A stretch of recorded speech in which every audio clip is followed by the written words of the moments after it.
podcasts you love. From people you trust. This is TWiT.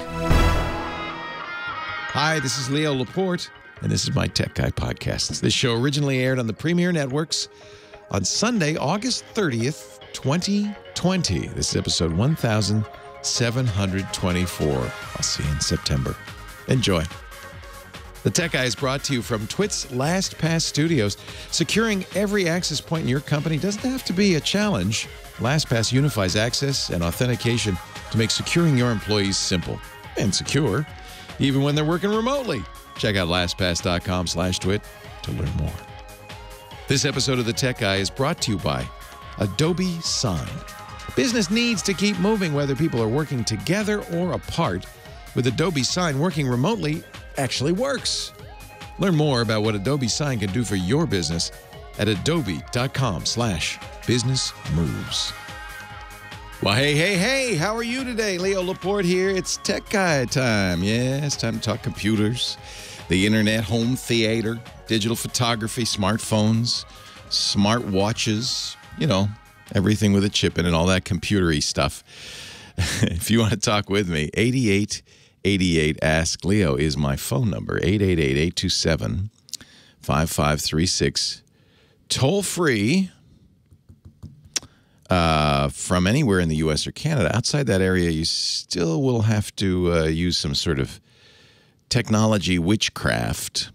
Probably the best thing to do would be just use Skype out or something like that. Anything that can, any VoIP solution that will call a phone number, a landline. And if you call that number, 8888 Ask Leo, it's toll free. It's toll free. So shouldn't cost you anything, even if you want to call from Russia. 8888 Ask Leo. Website, techguylabs.com. That's where we put everything I say, as if it mattered. But I've hired a scribe, James DeRufo, to write this all down. So he's my Boswell, so he will write it all down and put it there. And the only reason it's there is so that if you hear something and you say, oh, I should, where does that link get? You don't have to remember it or write it down. It's all there.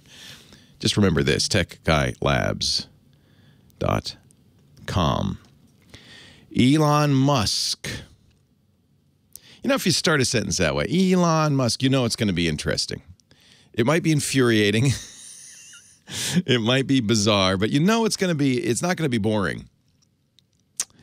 Elon Musk this week demonstrated something he has invested $100 million in. And he's been working on since 2016, called Neuralink.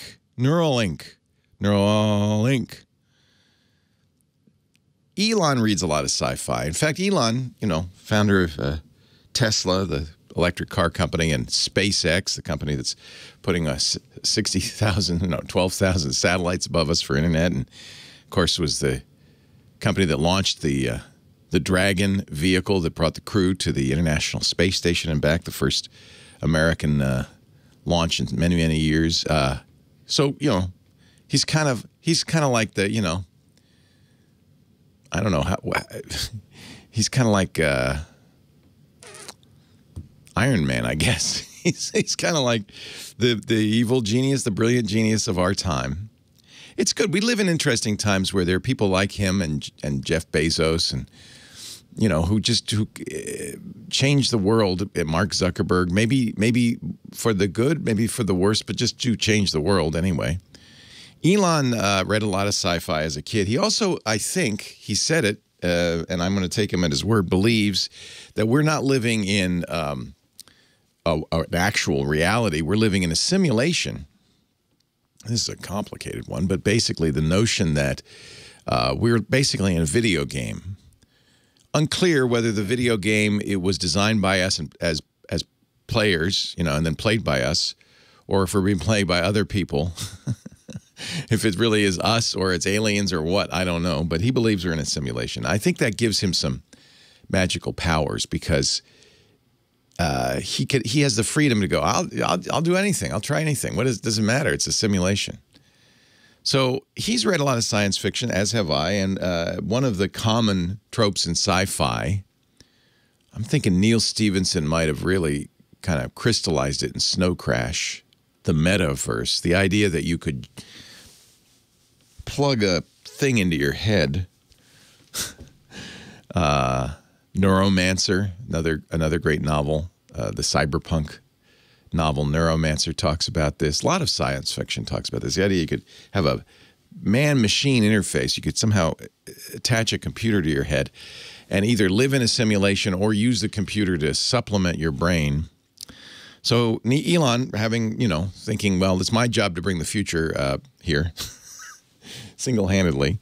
Elon created this company, Neuralink. He didn't create it, but he funded it, and some real scientists are working on it to create brain-machine interfaces.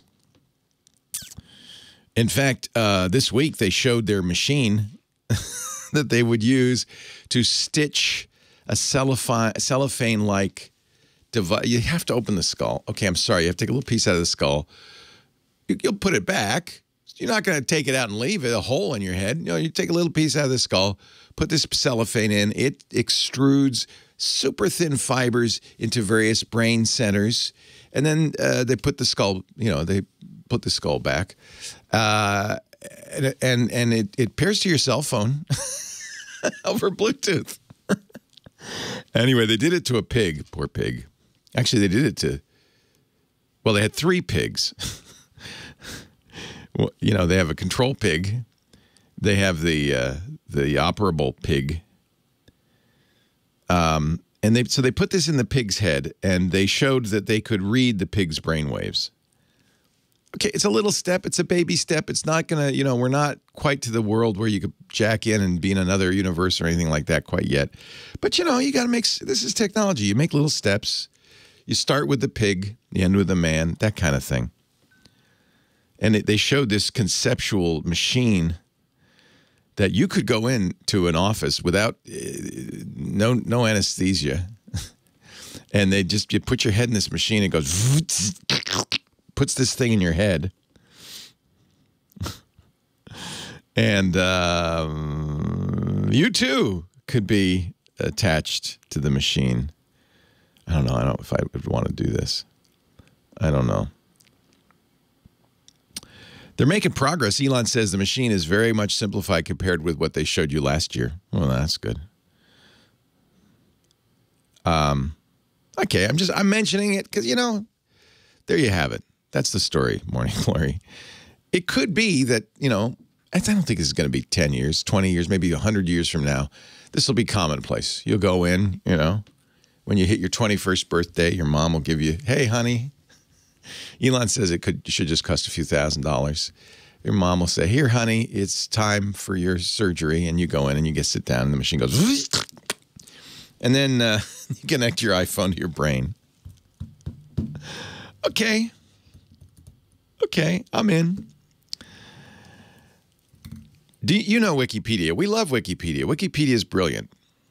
We love it. What a great example of what the best that the internet can do. It's an encyclopedia. Sometimes there's not accurate stuff in there. Most of the time it is, surprisingly. Turns out when you get a crowd of people working on something, it kind of tends to be good somehow. Well, sometimes. Then there's the Scottish Wikipedia. And a young American, a teenager, apparently, since 2013, living in North Carolina, has his handle is Amaryllis Gardener, because he likes flowers, has written 23,000 articles on the Scots Wikipedia, 200,000 edits. Problem is, he's not Scottish, doesn't speak the language, and apparently what he's done is he's written an article, and by the way, he's not doing this maliciously. Maybe he just didn't understand. He's written these articles in English and then goes to it appears to go to a Scottish English dictionary and does the translation, sort of. And so really, he's written everything as if it was maybe perhaps Robin Williams doing an impression of Scottish.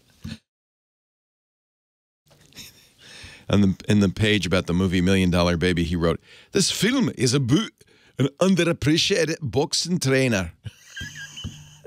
23,000 articles.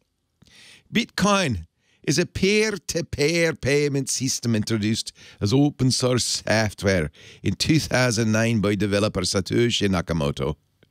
The whole thing is written in bad Scottish dialect. I guess maybe nobody uses it or nobody noticed. Took a Redditor to notice it. The kid's been pretty much the only guy maintaining it. The Redditor said, I hate to say this, but this guy's possibly and unwittingly done more damage to the Scots language than anyone else in history.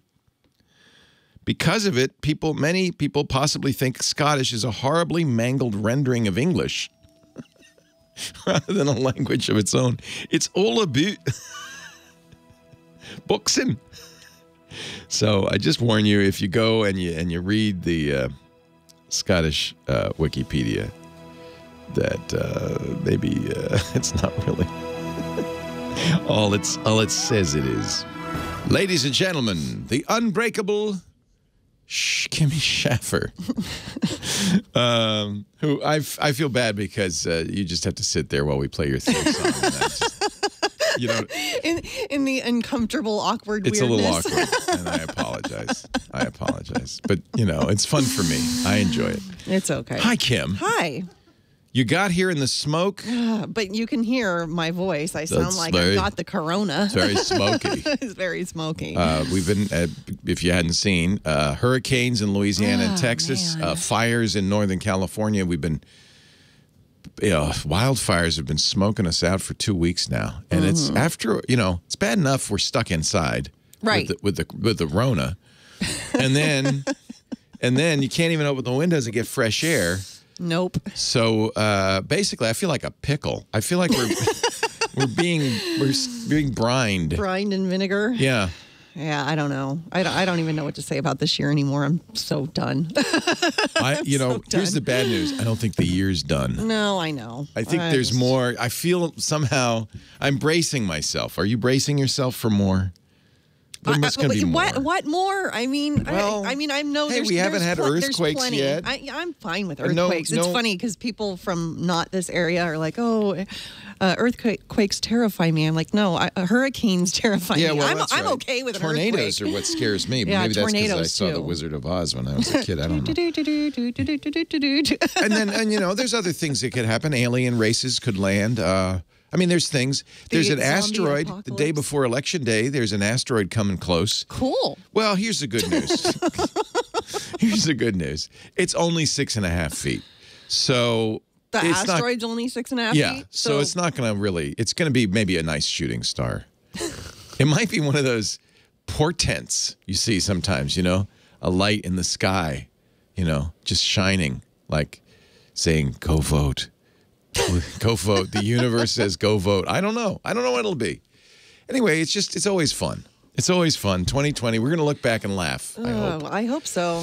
Yeah. if Who we should make it I through. who should I talk to right now? Let's go to Marcy, who's having problems with her HP printer in Inverness, but not here in California. Why do you do this to me? I know. I'm starting you off Is with she a in printer Inverness, question. Scotland? Because I can Inverness, talk Florida. I can talk Scots now after reading ahead. the Scottish Wikipedia. Yeah. Florida. This is All right. line 3. Yeah. Who knew there was an Inverness, Florida? Oh, well, I knew. I didn't. Yeah. Hi. Well, see, you live near Inverness, California, Exactly. so you and know. that's where the fire is. Right. Not in Florida. Hello, Marcy. Leo Laporte, the tech guy. Thank you, Kim. Hi, Leo. How are you? I'm well. How are you? Pissed. Uh-oh. What happened? Well, listening to you, you're not going to be able to solve my problem. No. Because you don't like HP printers, do you? Well, no, I don't dislike them. I did. All printers are the spawns of Satan at one time or another. What's happening to your printer? What won't work? All right. First of all, I've been listening to you way back on and off since Screensavers, so Bless you're you. Thank you. old timer to me. And not to put any pressure on you, but you're my last hope. Oh, dear. Okay? Oh, dear. HP hasn't been able to solve this yet. I have a printer, which is an OfficeJet 4650. Yes, Now, ma'am. I've had Yeah. it since it first came out, and it's been great. No problems until about 2-3 weeks ago. Yeah. And all of a sudden, it decided not to print in color anymore. Oh. It'll print the test page. Okay, that's good. That prints in color. Okay. But nothing that comes out of my computer prints in color. Now, I'm running Windows 10 Pro, and it's version 1909. It's not 2004. I haven't gone to that yet. So there's a couple of things to look at. I'm sure HP's told you this, but already ran the scan, Doctor. In the print settings, there's a checkbox that says print in black and white. Make sure that's Make sure that's not checked. No, because it just stopped just a couple of weeks ago. It was doing color. So you've checked that box is not it's not selected. You see that box, but it's not selected. Yep. So then what it means is that even though it's not selected, it somehow got modified. This can happen. So did HP ask you to fully uninstall all the drivers and reinstall them from the HP website? They didn't, but I'm smart enough to have done that.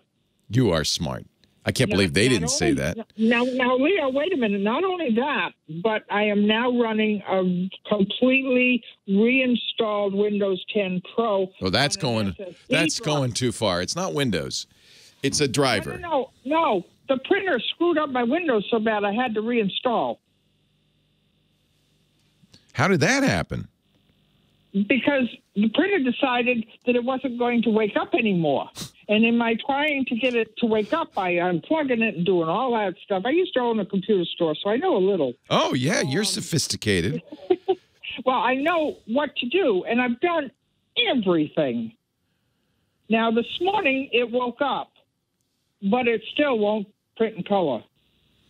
Yeah, it's definitely a device driver that's not working. So... I went to HP. I got the drivers. You can go into, if you go into the control panel and the devices and printers control panel, and you right on my computer. On the computer. Don't touch the printer.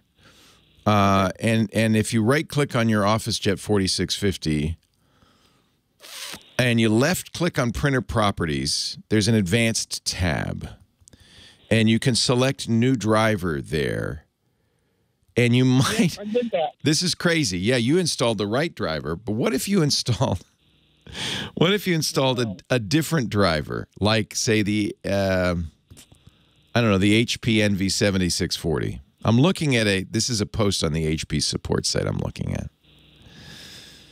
And it worked for this person who had the same exact problem. In other words, there's something wrong with the HP driver. Here's what I'm going to do. I'm going to put this link, which came from the chat room, by the way. Thank you, chat room. I'm going to put this in our website, techguylabs.com. And you can follow the steps.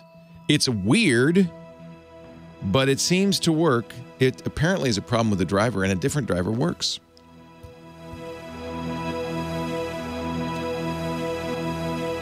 And by the way, the people are jumping up and down in this thread saying, "You're a genius!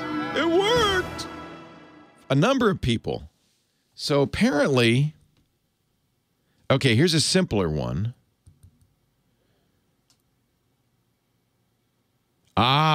Here's another one. This might also work for you. In Windows, open the device and printer control panel once again. Right-click on the OfficeJet. Left-click on, and this is interesting, set as default printer. A dialog box comes up and says, this will remove, oh, this is a biggie. This will remove control of your printer from Windows. You say, yeah, good idea. And apparently that fixes it. Can you tell me the website where they're telling you all this stuff? Yeah, this is on HP's support website. The problem is the address is long. And I mean, I can read it to you, but you won't get it. No. We're going to put it in the show notes. It's h3034www3.hp.com/t5/printer software and drivers/HP OfficeJet 45. Yeah, so what you could do is you could search for HP OfficeJet 4650 won't print in color. I did that, and I'm on there with a lot of articles of questions too. Yeah, it's HP's support site, right? Yes. Yeah. So that's where I'm looking at this solution, and a number of people said, "Oh, yeah, that worked," and then they said, "Yeah, maybe the issue really is Windows shouldn't be controlling this." Because it sounds like when you take it out as the default, when you say set it as default printer and remove, it says this will remove control of your printer from Windows, and you say yes, and the problem goes away, which sounds weird.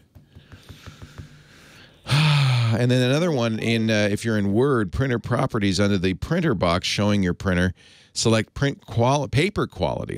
Believe it or not, paper quality lets you select black and white or color. So make sure you pick color there as well. So you should remove it as the... No, set it as the default printer. And then what will happen is it'll say this will remove control of your printer from Windows. In other words, it's Windows apparently. What it sounds like to me is there is a separate Windows driver for this printer which is not working properly.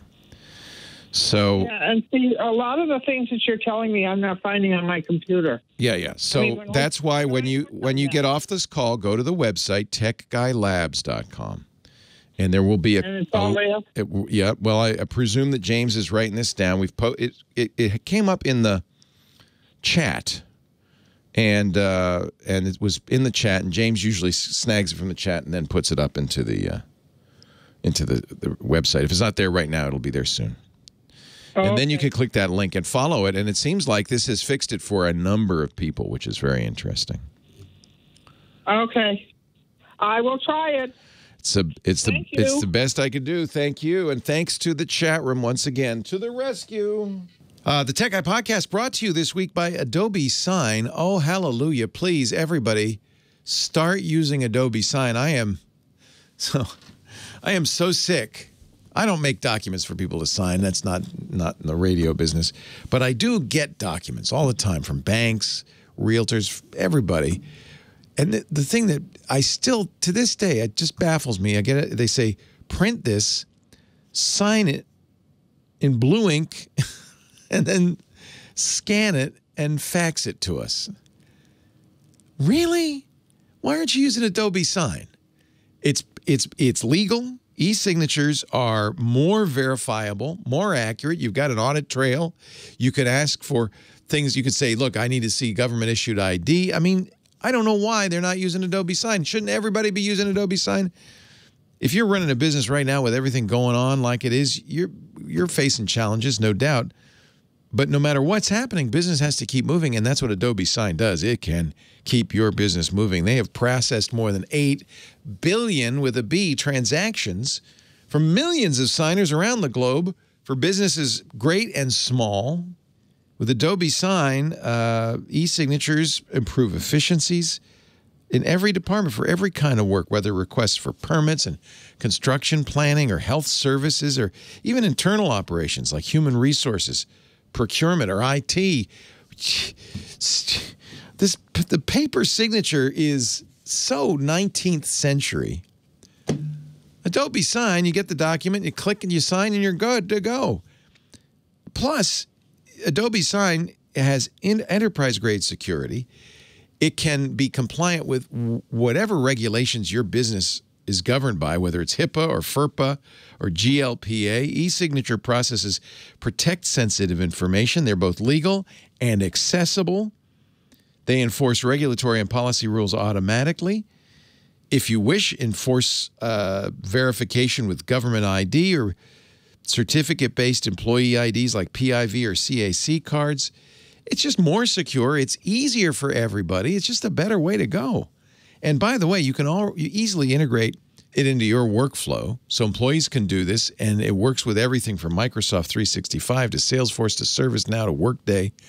And they have great APIs so you can integrate them into any custom solutions you have. And as a signer, I'm just so grateful. I just click and sign. It's great. You can track and manage progress. You'll know the status of every signature. If you're waiting, you can send reminders. You can even say, hey, you waited too long. We're canceling it.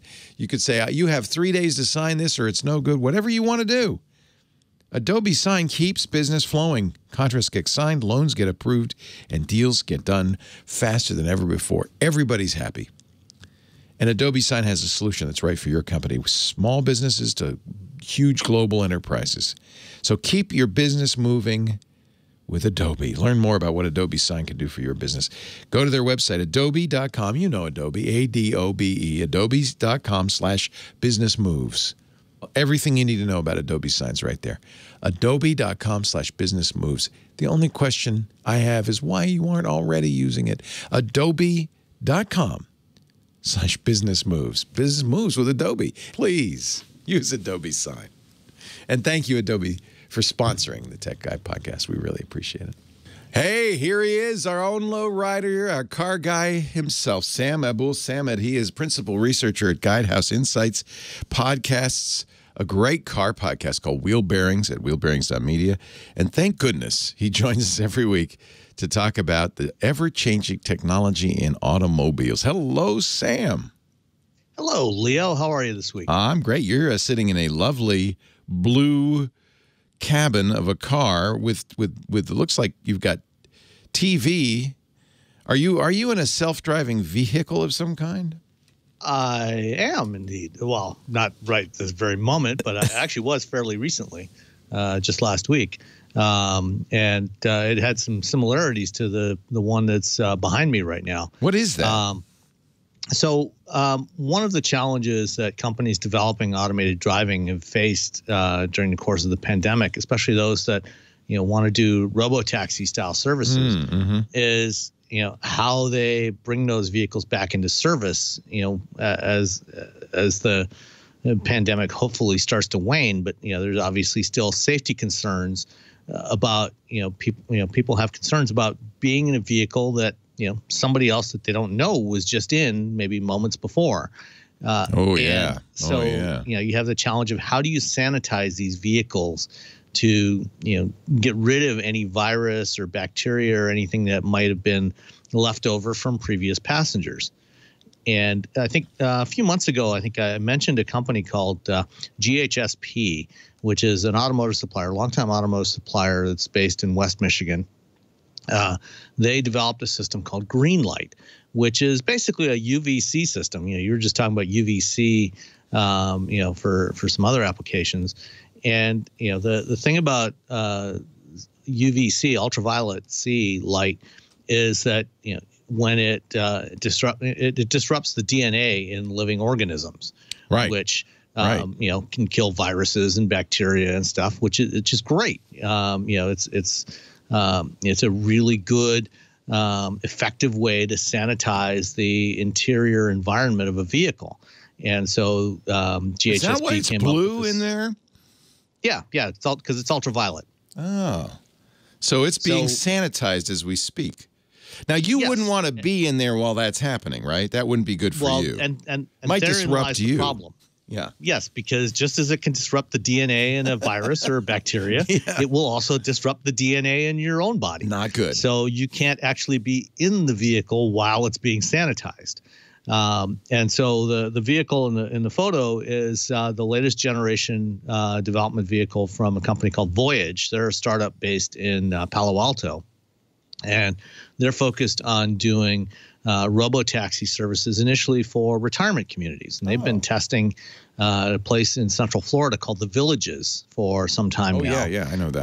Yeah. It's a huge community there, about 175,000 residents. A lot of listeners there, actually. Yeah. Yeah, a couple of friends of mine live there. Yeah. They moved down there a few years ago.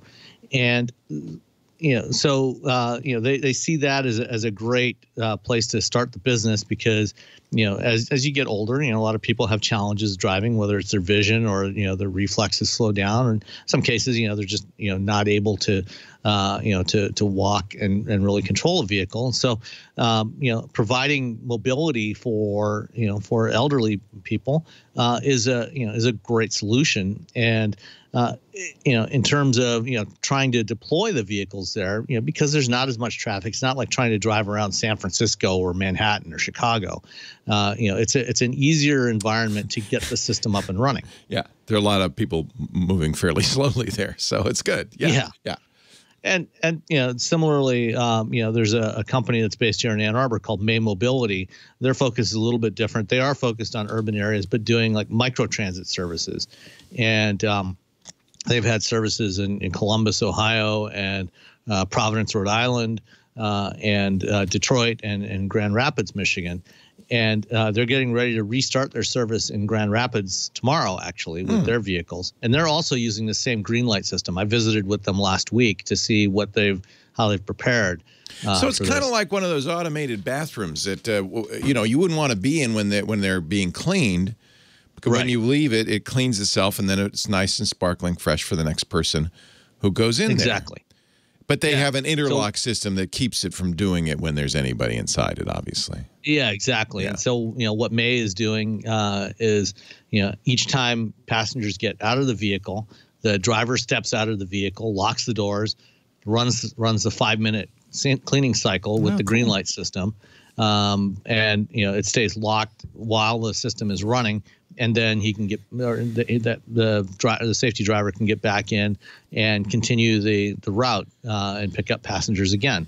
So this is going to be a challenge for all these companies, and Voyage is going to have to do the same sort of thing, get out of the vehicle, lock it up while it's running the cycle. There's got to be areas where the light can't penetrate, crevices, cracks, things underneath.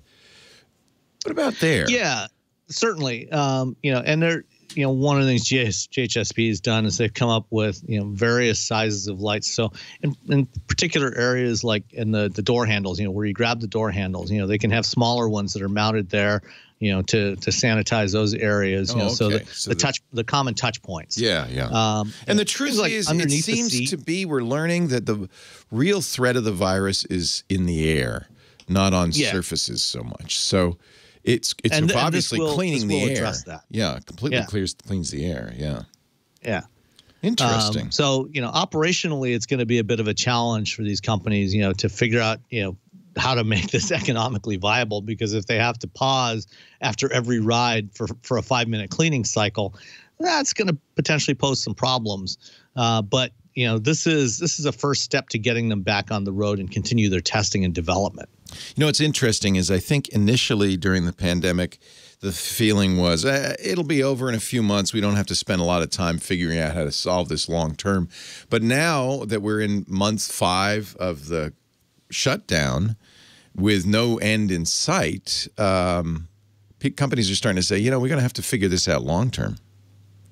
Yeah, well, actually, companies like GHSP, for example, were actually thinking about they've actually had this system in development for about 2 years. Yeah, because we knew pandemics were going to happen eventually. And anyway, you want to be in a clean, sterile vehicle. You don't, even without a pandemic, you still want to be able to sterilize and clean these vehicles. I mean, when you've got people sharing these environments, getting in and out all the time, you don't know who's getting in and even out, if they just have a cold, you don't want to get in there and get a cold. Yeah, exactly. And it also things like smells. You want to get rid of those too. Yeah, the bacteria that cause odors. The germs that cause odors. Oh yeah, just like Listerine. Yeah. And they're also working on things like coatings on the surfaces that contain silver. Again, to kill the bacteria. I know Ford was working on this 6 or 7 years ago. They were doing some development work on this, and I know other companies that develop the coatings that go inside the vehicles are looking at how to do this. Interesting. Yeah, I guess this is something, who knows? You may buy a vehicle that has this built in the future anyway, probably right? will, actually. When I talked to GHSP a few months ago, they were expecting probably within the next year and a half, you'll start seeing some production vehicles that have these systems available in there. We're all going to be, it's going to be a nation, actually a globe, a world of germaphobes for the, probably foreseeable future. We had yesterday, a neighbor lost her dog, and he was on our back deck, and she was wandering the neighborhood. I said, come here, come in. The dog's in the back. You can just run through and get her. And she said, I'm not wearing a mask. I said, well, run then. Sam Abuelsamid, principal researcher at Guidehouse Insights, wheelbearings.media is his podcast, and he is a welcome presence, a calm, soothing expert on automotive things joining us every week. It's great to see you, Sam. Stay safe. Leo Laporte. You too, Leo. The Tech Guy.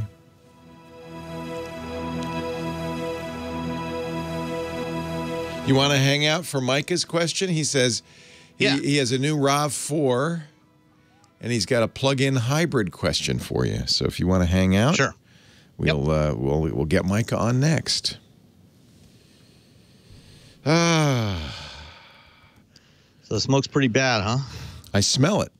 But you heard, I don't know if you heard, but during our conversation, my filter ramped up. I have a HEPA filter in here that's got a pollution detector. As soon as I smell the smoke, actually, in a way, I welcome the smoke because that means we're getting fresh air mixed in with the AC, which, as we know, is a good thing. Does the molecule work on that? It does.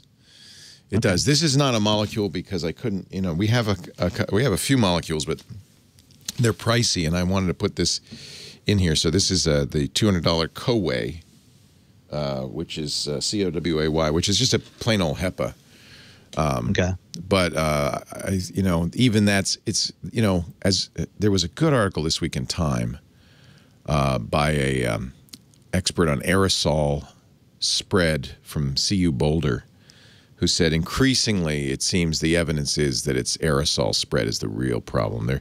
It's conceivable that you would get it on a surface if somebody sneezed on it and you touched it and you immediately touched your eye, but if the virus does not live very long on surfaces, it's far less likely you'll get it from that. Far more likely that you'll get it, as we know, from being in a non-ventilated space with a lot of other people. Outside is fine. You know, the air is swapped as a big volume. Sunlight, just like UVC, is killing it. But you know, it's that choir singing in the closed space. It's the bars, it's the restaurants, it's closed spaces. He says doctors don't like to say a disease is aerosolized because they're fighting the ancient notion of miasma-based plagues. You know, stay away from swamp air; it'll make you sick. So they don't like this, but they do. There are a few illnesses like measles that they know are spread via aerosols. But the theory's always been, well, that's because measles are so damn contagious.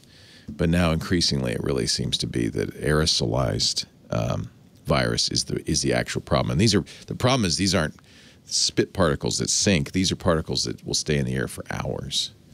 And so the number of particles you inhale, that's the other thing, is because they're inhaled, they go right to the receptors that are most likely hurt. So it was a really good article in Time, which I sent to everybody I know, saying, you know, the key is, and this is what they did in Japan, stay out of closed spaces, poorly ventilated spaces, crowds, singing, laughing, and yelling, talking, those things, because your vocal cords vibrated, they aerosolize the particles. Yeah. And so so far the few events that I've gone to in recent weeks where, you know, companies have started to do some meetings again, so far have all been outdoors. So, you know, that you know, outdoors made me a little more comfortable with doing them. There's only one known, at least last I've read, the only one known time it was ever spread outdoors. It was two neighbors who spent a long time talking to each other outside over a fence. That was in Japan, and there's just very few, except for that, no known transmission outdoors. So I think you're outdoors. You know, when my kids come over, I say we're both wearing masks and we're sitting outdoors. Our son Michael visits with his dad. His dad will come over, and they stay outdoors and they take a hot tub, which is nice, and then they stay outdoors. And I think that's okay. Leo Laporte, the tech guy, jumping around with Sam Abuelsamid. He stuck around because Micah's on the line from Maine, and Micah has a car question. Hi, Micah. I can tell you a secret about Sam. He may not want it out, but this minor secret is that, you know, Sam is an Airplane Geek listener. I didn't know that. Do you like that show, Airplane Geek? Well, Micah works on it, so that's good. Anyway, I was actually an Airplane Geek before I was a car geek. Oh, really? Yeah, when I was a kid. Oh, all right. Well, they're both internal combustion engines. That's fair. What's your question, Micah? You got a new car? No, I don't have one yet, but I have a friend that's looking at one, and she has an old RAV4, and she's actually looking at the new RAV4 Prime, which is their plug-in hybrid. Yes. And if you get the high-end one, it's got the fast charging in it, too, and it looks like it can go 42 miles without even turning on the gas engine, which would be great because her commute's only 10 miles, so she wouldn't have to turn on the engine, forever, probably. For a lot of people who are concerned about all electric vehicles, the plug-in hybrid is a great kind of intermediate step. You don't have the range anxiety because you do have a gas engine in there, but you get the benefits of an electric vehicle, right? What's your question, Mike? Absolutely. Yeah. Well, I'm wondering what Sam hasn't spoken about it yet. It's a new vehicle that's out there, and I'm wondering if he has any suggestions or ideas about it. What his thoughts on that particular aircraft? What do you think of the new RAV4 Prime, Mike? The RAV4 Prime's a great vehicle. I haven't had a chance to drive the Prime yet. I've driven the RAV4 Hybrid, so the non-plug-in, which is basically the same vehicle but with a smaller battery, so you can't plug it in and charge it. So that's Prime, more like a Prius. It's a hybrid. Yeah. Yeah. Yeah, it's a hybrid. So, the main difference with the Prime is you get a significantly larger battery, and you can plug it in and charge it. And as Micah mentioned, it'll go about 42 miles on a charge. And for most people, the way most people drive, you can drive it around and never use any gas. Right. I would rarely use the gas. My commute to work is under that, and I would rarely use that. Yeah.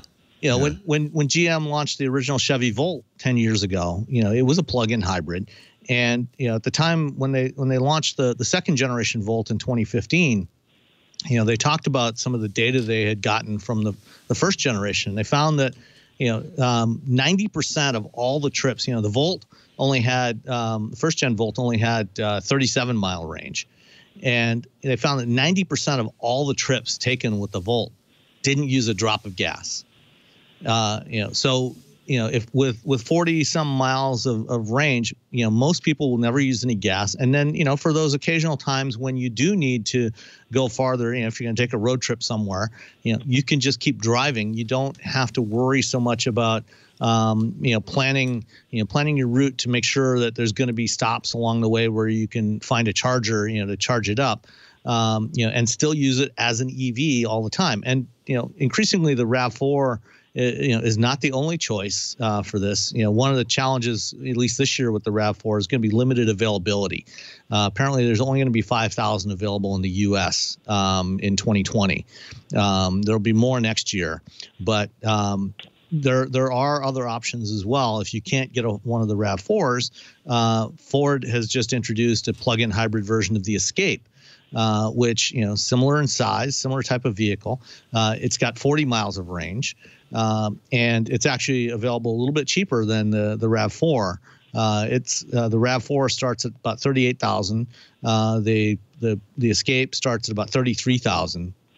There are a couple of questions I have for you, though. One of the advantages of an all-electric vehicle. Well, there's two. One is low maintenance because electric, you don't have a transmission. Electric motors are pretty much zero maintenance. There's a lot of complexity that's eliminated from the vehicle. The other thing, of course, is in terms of driving, electric motors have great torque. They're fun to drive. I really like driving electric vehicles. I'm a big fan. Do you sacrifice some of that when you buy a plug-in hybrid because you still have an internal combustion engine? You still have the torque, you still have electric motors. So you're driving on the electric motors most of the time. Yeah, you're driving on the electric most of the time, and even if you really stand on it, get on the gas, and it needs the full power. It'll still have the electric motors in there to fill in any torque gaps with the internal combustion engine. So you have that. In terms of maintenance, there's a little bit more maintenance required than with the pure EV, but far less than you would with a straight up, internal combustion. For example, your oil change intervals are going to be a lot lot because your engine's not used as much. Yeah, because you're just not using it. So you might only get an oil change every 2 years. On plug-in hybrids, for instance, on cruise ships they have electric motors, and they have diesel engines, but their job is to charge the battery so that they're always running on electric. How does a plug-in hybrid work? Is it more like a traditional hybrid where it switches to the gas engine when it doesn't have enough juice from the electric?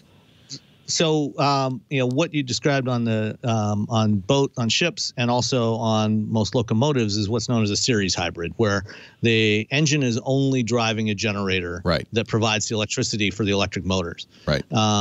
And for a lot of applications, that's a great solution, and it can be very efficient. What you typically find in most of plug-in hybrid vehicles is they're what's known as a parallel hybrid, where it can use both both the engine and the motor running in parallel, and it can what that does is allows you to use a little bit smaller, less expensive electric motors than you would with a series hybrid. So there's advantages and disadvantages to both. And it does have regenerative braking, Leo, which is kind of interesting. Yeah. Meaning when you're going downhill and you're using the brake, you're actually charging the battery. Yeah. Yeah, I love that. In fact, on our Chevy Bolt, which is a BEV, it's all battery. I put it. There's two modes. There's a regular mode where it idles, sort of, and then there's a mode where when you release the pedal, it stops. It's more like a golf cart, and I actually prefer that because I've just gotten used to it. So when you get to a stop sign, you just release the gas and it slows down to a stop. And then you put on the gas, or I guess it's not the gas, the throttle, and it takes off. And I really like that. So that's one of the features, that one-button driving, I really like about electric vehicles. Do you get that in a hybrid? You get it to a lesser degree, and it varies, again, depending on the manufacturer and the approach that they take. Toyota typically does have what they call a braking mode. So there's drive in the transmission, and then what they label as the braking mode, which gives you extra regen. It's not really full one-pedal driving like you would get in the Bolt. I love that. But it is significantly stronger regen. Yeah. So, Micah, sounds like a thumbs up for your friend. Sounds great, and I'll check out both that and the Ford Escape. And Sam, thank you so much. Isn't Sam great? And depending on what you're looking for, there's also another option that's going to be announced next week. Watch out on Thursday for a big announcement. Sam knows all, but he can't tell all. That's the so yeah. Is this the time when you get a lot of announcements? It feels like it is. It's starting to ramp up right now. It was pretty quiet through the spring, but it's starting to ramp up now. Yeah, they're getting ready for the new model year. And that's when you're going to hear some announcements. Thank you, Micah. Great to talk to you again. Thanks. Airplane Geek, is that the name of it? Airplane Geeks, yes. And we had a great guest this week. It was a test engineer at Edwards Air Force Base. She's got a new book coming out, and it was a great show. Really highly recommend you listen to this particular episode. Nice. Just Google Airplane Geeks or look for it in your podcast app. Absolutely. Thank you, Micah. And thank you, Sam, wheelbearings.media. We'll give you a plug for your podcast. Everybody got a podcast today. Thanks, Sam. Take care. You too. Nice when we can keep our guys around for a little bit to help answer the questions. And it takes the load off of me. I don't know anything about this stuff. Yeah, I guess that's the point of plug-in hybrids or hybrids of any kind, is that you don't use the engine as much. So, yeah, it still requires maintenance. And there's still complexity, and there's still a transmission, but it's not getting used as much. I like all electric, but I don't, range anxiety is not a problem for me. And, I'm in California. And you liked internet? Bang. That was a show I did, gosh, in the early 90s out of New Mexico. I think it was Tucson. I did it out of. That's Arizona. Where was I? I thought it was in New Mexico. Maybe it was there, Tucson, Arizona. It was the local PBS affiliate down there, and then they put it on other PBS channels. It wasn't the greatest show, and the production values went downhill. I don't remember exactly when it was. I had to fly down to Tucson to shoot them, a gang of them at a time. Not my finest hour. But it was the early days of the internet, and nobody was talking about it, so at least I got to talk about it a little bit. Oh yeah, it was before. So MSNBC was in 96. So yeah, this would have been, I don't know. I don't really remember. 94. I don't know. I don't really remember. I think we only did one season. It wasn't a lot of shows. It's funny, it's that I don't have much memory of that. I've blanked it out. And I don't think it exists anywhere. In 92, 92 or 93, I was working, besides doing the radio show, I did TV for Chron, and we did a show called, I was a segment on a show called something Today's First Edition or something like that. That was also syndicated. The first TV show I did was for ZDNet. That was called The Personal Computing Show. God, all of this has become a blur. Not Suzanne Summers, Suzanne Shaw. She was a great anchor in Chron, KRON. So I think I've blanked out early TV because it was so bad. I was learning. So I think the first thing I did, actually I don't remember what the first thing I did. Maybe it was that Chron. I worked at Chron. And then I did, but I was working for ZD at the time. Was doing the Dvorak on Computers show on the weekends. I might have still been working at KMBR, but I think I stopped by then. Internet was PBS, Internet exclamation mark. Yeah, Dick, yeah, I'm not Stuart Chaffee. I did not do Computer Chronicles. I did the Personal Computing Show for Ziff Davis. I think this is the order. I did Today's First Edition for Chron. I did Internet Bang for PBS. And then I was doing the radio show, KSFO, I think started in 94. And then in 96, I started doing the site for MSNBC. And then in 98, I was doing Tech TV. I stopped doing the radio show in 98. They had moved me to KGO by then. And I didn't do radio from 98 to 2004 when I started the Tech Guy on KFI, and that was January 2004. So there was a 5.5-year period of time that, because I was doing TV 5 days a week, I didn't want to work on the weekends too. The kids were little and all that. Yeah, probably was. Yeah, it was very early. When did Computer Chronicles start? I think that was the first computer TV show, right? 83, yeah. That was really early. To be honest, no knock on Stuart or anything, but when we started Tech TV, the whole principle of the screensavers was not to be like Computer Chronicles. That was too much of a public service show. You know, it was too dry. And the other thing I didn't like was too edited. So we did the screens. It was explicit in the pitch. I want to do the screensavers live and unedited because A, it's cheaper to do it that way, but B, I didn't want to pretend things worked better than they did.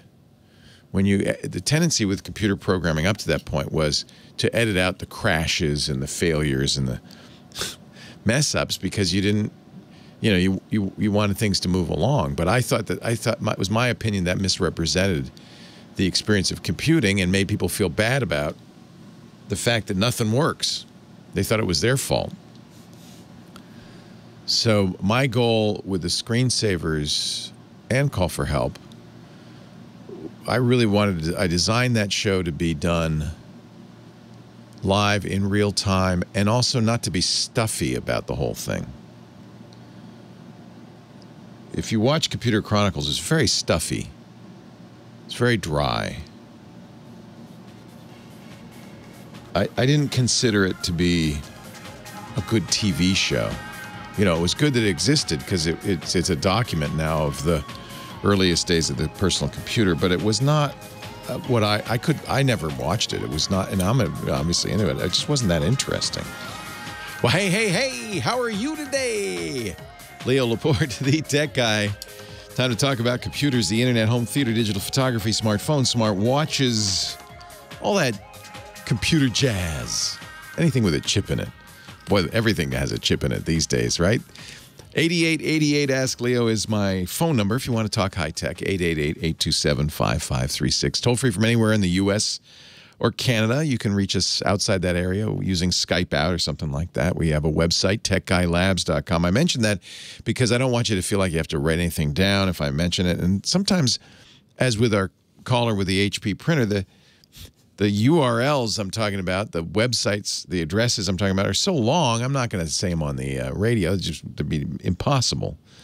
So we just put a link in the show notes at techguylabs.com. So you can go after the show. You can go there. What we do with that website, by the way, it's free and there's no sign up. So I'm not plugging it to get you to go there. It's really there as a service so that you don't have to write this stuff down or try to remember it. And I don't have to say long web addresses. techguylabs.com. If you go there, every show has its own page. This is episode 1724. Every episode is divided up hour by hour, so you can go to hour 1, 2, or 3, and then within that hour, every segment. So you can drill down pretty quickly. We've even put audio and video from the show because we record video of the show. We put that up there too after the fact. Takes a while to get there because we got to, put it up there. But in the next couple of days, it'll be up there, and that way you can listen or watch the answer. As well as read the answer and then find the links and so forth. And by the way, add to it, and I hope you will because it's very valuable to us. There's a comment section there, and you can add your thoughts. So if you have a better idea or if you've experienced the same problem as somebody calling in and you found a solution, that's gold. Anything you can add is always well appreciated. On to the phones we go. Jack is on the line from Atlanta. Thanks for hanging on, Jack. Leo Laporte, the tech guy. Hi, Leo. Hey. Long-time listener, and I've called a couple of times, but my wife and I are about to take 3 laptops over to the Philippines. Okay. And I'm using the Microsoft family deal with the new, used to be Office 365, whatever it is. Yeah, it's Microsoft 365. Yeah. Yeah. But I have the 3 kids that will have the computers, and I've got each of their Microsoft logins on each computer so that whoever grabs the computer first can get the best one, and so on. And I was wondering if there was anything like that in Linux. Where 3 people could share the same computer. Oh, absolutely. Yeah, Linux, I mean, honestly, this idea of a multi-user computer dates back to the earliest days of Unix. Windows didn't have it for a long time until, let's see, maybe 90. It was NT, really, that created this whole idea of a multi-user computer. But Linux absolutely does that. Each individual user has their own account. One kid can't look into the soul of another kid by opening up their document folder. It's all unique. So if you put Linux on a system, it will be very similar to what you're experiencing today with Microsoft Windows. It came late to Windows, but it's always been a part of Linux. Okay, I tried it with an Android tablet, and when I added another account, it's like... Android's different. Yeah. Okay. Android is based on Linux, but they've done some different things. They do have multiple users in Android, but it's not quite the same. No, but if you had a computer or a Chromebook would do it too. You could have unique accounts for each user. And because you're not using Microsoft 365, you're using the free Open Office or LibreOffice. I prefer LibreOffice. They don't have to have an account. They don't have to pay for it. They can have their own copy. Well, can a Chromebook get to the Microsoft 365 just the same as you can? Yeah, it can, but it's different because they can't install Microsoft Word or Excel or PowerPoint because only Windows can do that, Windows or Mac. But on a Chromebook, you do have access to the web versions of those programs. Okay. And actually, in many, I would say for a student, the web versions are fine. Well, I didn't specifically install any Office programs. I just opened them up from Office 365 and ran them. And I don't recall doing an install. Yeah, it may have done it behind the scenes. Okay. But so the full version of Word, which is probably the program that we use the most, does have features that the web version doesn't. But if you can see on any computer, and you can see it right now if you go to office.com, you can see the web version. And I honestly, I like the web version of Microsoft Office, and I think honestly that Microsoft sees that as the future. So it's going to get more and more features. This is not an afterthought. And they give it away. You don't even have to pay for it if you don't want to. If you pay for Office 365 or Microsoft 365, you'll get additional storage on OneDrive, things like that. Yeah, I have it's $100 a year, $99.95. Yeah, that's not a bad price. Yeah, for all the kids and everything. Yeah, right. And then honestly, I think Chromebooks are a really good choice for students, and because they're less expensive than a Windows machine, I think they're more reasonable to say, hey, I got a family, and I need each kid to have their own Zoom, their own documents, their own. Then you could share a Chromebook, but they can't all be online at the same time. If you want them all to be online at the same time, I think 3 Chromebooks is not a bad idea. Right. Well, they told me they're using Windows 10 and Microsoft Office from that's the school. The school's using it. Yeah. For the distance learning, they're doing that over there just the same as here. So, and I'm surprised that they're requiring Windows. Yeah, you might want to wait and see when you get there. But I already had 2 laptops. Oh, okay. And I bought a third one. So I've got 1 Lenovo and 2 HPs. Oh, good. You're set. HPs is like real old. Oh, you're set. Yeah, if it's really old, you might put Linux on it. Linux will not run Microsoft Office without a little effort. You can put something called Wine on it, which lets you run Office, but it's not perfect. You might have some issues. I think the web version is just fine. And honestly, I don't know if a teacher would know the difference. I doubt very much. What grade? 8 to 13. So okay, yeah, I doubt very much a middle school or even a high school would require anything that's not available in the web-based version of these tools. Yeah. So I also had a question about VPN software. Sure. So I've tried one of your advertisers and was fairly happy with that, but I was still getting sites where it was saying that you can't be on a VPN. Yeah, that's not unusual. Were you using ExpressVPN? Yes. Okay, yeah, that's our sponsor on the podcast.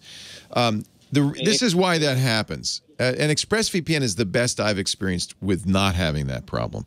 Sites like, for instance, our chat room don't want you to use a VPN because people use it to spam. They use it to be anonymous. And so we, as a policy, prevent it. But you can't tell somebody's on a VPN unless they use an address, an IP address that's known to be a part of the group of IP addresses used by a VPN. So if a VPN company is good about rotating their addresses, buying new blocks of addresses, they can prevent that. And some companies do it well, but no company's perfect in that regard. Right. And my thoughts on was something like another one of your sponsors, getting a VPN server. Yeah, you could totally do that. Yeah, totally do that. And then install something on a mesh router. Yeah. You don't VPN software. It depends why you're using the VPN. Remember, at that point, you don't have anonymity anymore because it's yours. It's coming out of the house. Right. So if the reason you're using it is for privacy or anonymity, not so good. But if the reason you're using it is for security, it works perfectly well. No, my reason for using it is my wife and I are going to move to the Philippines, and I still want access to a lot of the content that's over here. Then a home server will only work if that server is running in the U.S. Well, no. I'm going to get DigitalOcean. Oh, yeah, you could do that. Run it on DigitalOcean out of a U.S. POP. Yes. Yeah, okay, that would work. And then you log into that, and as far as Netflix knows, you're coming out of the U.S. Yeah. Right, or anything else. But can you install VPN software on like the mesh routers? Some, I would imagine, yeah. Many routers have VPN built in. Okay. So that's what I would look for. But again, if that router is running in your house in the Philippines, it's going to have a Filipino IP address. So you're not going to have any. You're still going to have the same geographic restrictions as if you weren't using a VPN. But if I'm connecting to a VPN in the U.S. Oh, okay. So now the confusion is the difference between running a client and a server. Yeah, the client would be in the Philippines. Yeah, The yeah. server But would be you don't in need the US. you don't need to run the client on your router. You just run it on any computer. I don't know if you can install a VPN client. When I'm talking about VPNs on routers, it's a server. I don't know. I don't know which routers. Maybe there are some that have VPN client software, but the limitation of that is you'd have to use whatever they provided, et cetera, et cetera. I think that's what I wondered, if there was like software that you could install on the router and use and then connect to a VPN server running on digital. So your thinking is if you do this on the router, then everybody in the house will be on it, so you don't have to worry about having them run it and all of that stuff. Right, and like with the ExpressVPN, the limit of 5 devices is kind of a little bit of a hindrance if you got 6 people with Amazon Music and other things that I just want to try to install it on the router. And, so ExpressVPN specifically can be installed on some routers. I don't know if mesh routers work, but I think you can install them on links. There's a variety of routers you can install it on. Okay. So yes, the answer is yes. Okay. But that's a client. You want to install a client rather than a server. Right. Yeah, yeah. Correct. Yeah. Yeah. So I don't know exactly which routers and which software, but you can absolutely do that. Absolutely do that. Hey, that's a family adventure. Are you in the service? Is that why you're going, or?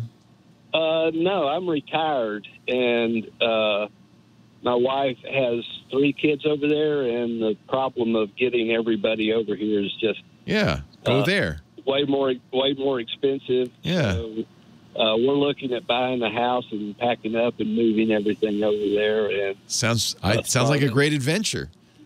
Start a laundromat, P&A. Nice. Well, have a great trip. And yeah, I think you're on the right track. You'll have to find a router that allows you to install a client, not a server. Many routers come with servers built in, but a client, because you're going to be logging into a server that's in the United States. Leo Laporte, the tech guy.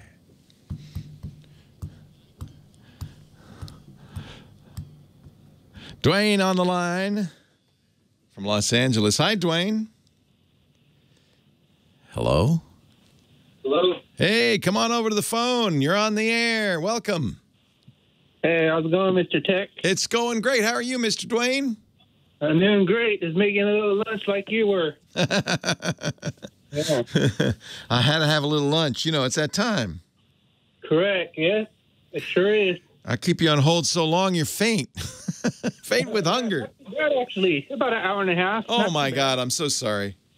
No, I understand. I think I was the third line. I heard you have 4 lines going on. So yeah. I was the third. Yeah, you're right in there. I called about 10 minutes before about 5 minutes before you guys went online, and you picked right up. Tech Angel picked me right up. She's the best. Yeah, she is. She does Kim a good Schaffer. job. Yep. Yeah, Tech Angel is good. What can I do for you, Dwayne? You got a fan there, Kimmy. What can I do? What can I do for you, Dwayne? Oh yes, I was wondering what's going on with the VNP. Oh yeah, we were just talking about those. Yeah, it stands for Virtual Private Network. Oh, okay, that's what that stands VPN. For. And I think that people first had an experience of these maybe when Windows PCs became common in the home, because they would use it to connect to the office. So you had an office computer, an office network, and you wanted to work from home, you'd use a VPN. And usually it meant installing some software, often from Cisco, on your computer at home. It was very complicated, and then it would dial in. I remember using this. In fact, I used to use this to connect to the radio station many moons ago. You dial into the computer at work. They had a server running there. So this is a client and server system. I know that's more complicated terms, but the idea is the server is serving up data, and the client is what you're using. A browser is a client right? It's a client that gets on the internet and connects to web servers. So we're used to this notion of clients and servers. The VPN server is running at work. The VPN client's running on your computer at home. And what it does is actually the most important part of all this, because the idea is the guys at work didn't want just anybody to log into the company network. So they wanted to make sure, first of all, that it was you. So you had to have a password and a login. You had to prove you were you to use it for security. But they also didn't want somebody snooping on the company network on what was going on. So it would also scramble the communications between you and the company server. It would build we call it encryption, but it would build, in effect, a brick wall around it, a lead pipe around it, so that nobody could see what you were doing and saying. So it was encrypted traffic, because the internet's public. You know, it's like sending a postcard through the mail. Say again? Like a highway? Yeah, like a highway. And so it's like anybody can see who's driving down the highway. They can look in the car. So it would be like you'd have tinted windows. Nobody could see into your car. They'd know that you were connected to the computer at work, but they couldn't see what you were doing. It was like instead of a postcard, they put it in an envelope. They're encrypting it. Now, what happened is, people use this to get to work, but they realized, this is kind of cool. It's more secure if I'm at a coffee shop, I'm on a Wi-Fi access point. Everybody who's on that same network at the coffee shop could theoretically see what I'm doing. So maybe I'll start using a VPN there too. And that's when VPN services popped up. Instead of connecting to work, you'd connect to a VPN service. A company like ExpressVPN, our sponsor, there's a lot of them. Firefox now has a VPN. They resell something called Mulvad. There's a lot of them. And so you're connecting to a service that does the same thing. It gives you security. It gives you some privacy. And that's why people use it. Leo Laporte, the tech guy. It's time for the photo guy, everybody. Gather around. Yes, Chris Marquardt. He is our photo sensei at sensei.photo. Teaches us how to get the best out of our photography, not out of our cameras, because it doesn't matter what kind of camera you use. It's all about your eye, your style, your sense of art. Hello, Chris Marquardt. Hello, Mr. Laporte. How are you today? I'm well. I wish our assignment this week, were smoke, because I could get a lot of pictures of smoke. Oh, yes. Oh, yes. That's not for a couple of months, yet. We're still on cue. And then luckily, there's no smellography right now. So Anyway, Chris is a master of photography. If you want to get coaching or learn, his great site, sensei.photo is the place to go, SENSEI.PHOTO. What do you got for us today? Okay, so over the last weeks, we have looked into the different kind of basic concepts of photography. There was color, there was reflections, shadows. We talked about symmetry, and today I want to talk about yet another one of those concepts, and it's balance. And balance in photography, well, let's talk about real life first, because balance is a concept we're kind of all familiar with, right? Like physical balance. As kids, you learn that by, stacking toys, or playing on a seesaw, or you have a, mobile hanging from the ceiling. Balance is a very easy to understand concept. And in photography, balance is also a concept. It's a visual concept. Visual balance plays with weights, same as balance in real life. It plays with perceived visual weight of things in your frame. And you can determine that balance as a photographer. You have power to determine that balance by the way you place things in the frame. So what does visual balance? If a photo is balanced, it will bring you stability. It will bring you harmony. It will feel stable. I think last week or week before that, we talked about symmetry. And symmetry is kind of if a photo is really fully symmetric, that's kind of the ultimate visual balance, right? Both halves of the photo are exactly the same, or sometimes with rotational symmetry, there's even more that feels like very much in harmony. And then you can have a photo that is not balanced. I kind of like not balanced better, to be honest with you. Exactly. So balance. Because there's tension in imbalance, right? There's tension. Imbalance adds tension. It makes things more dynamic, more energetic.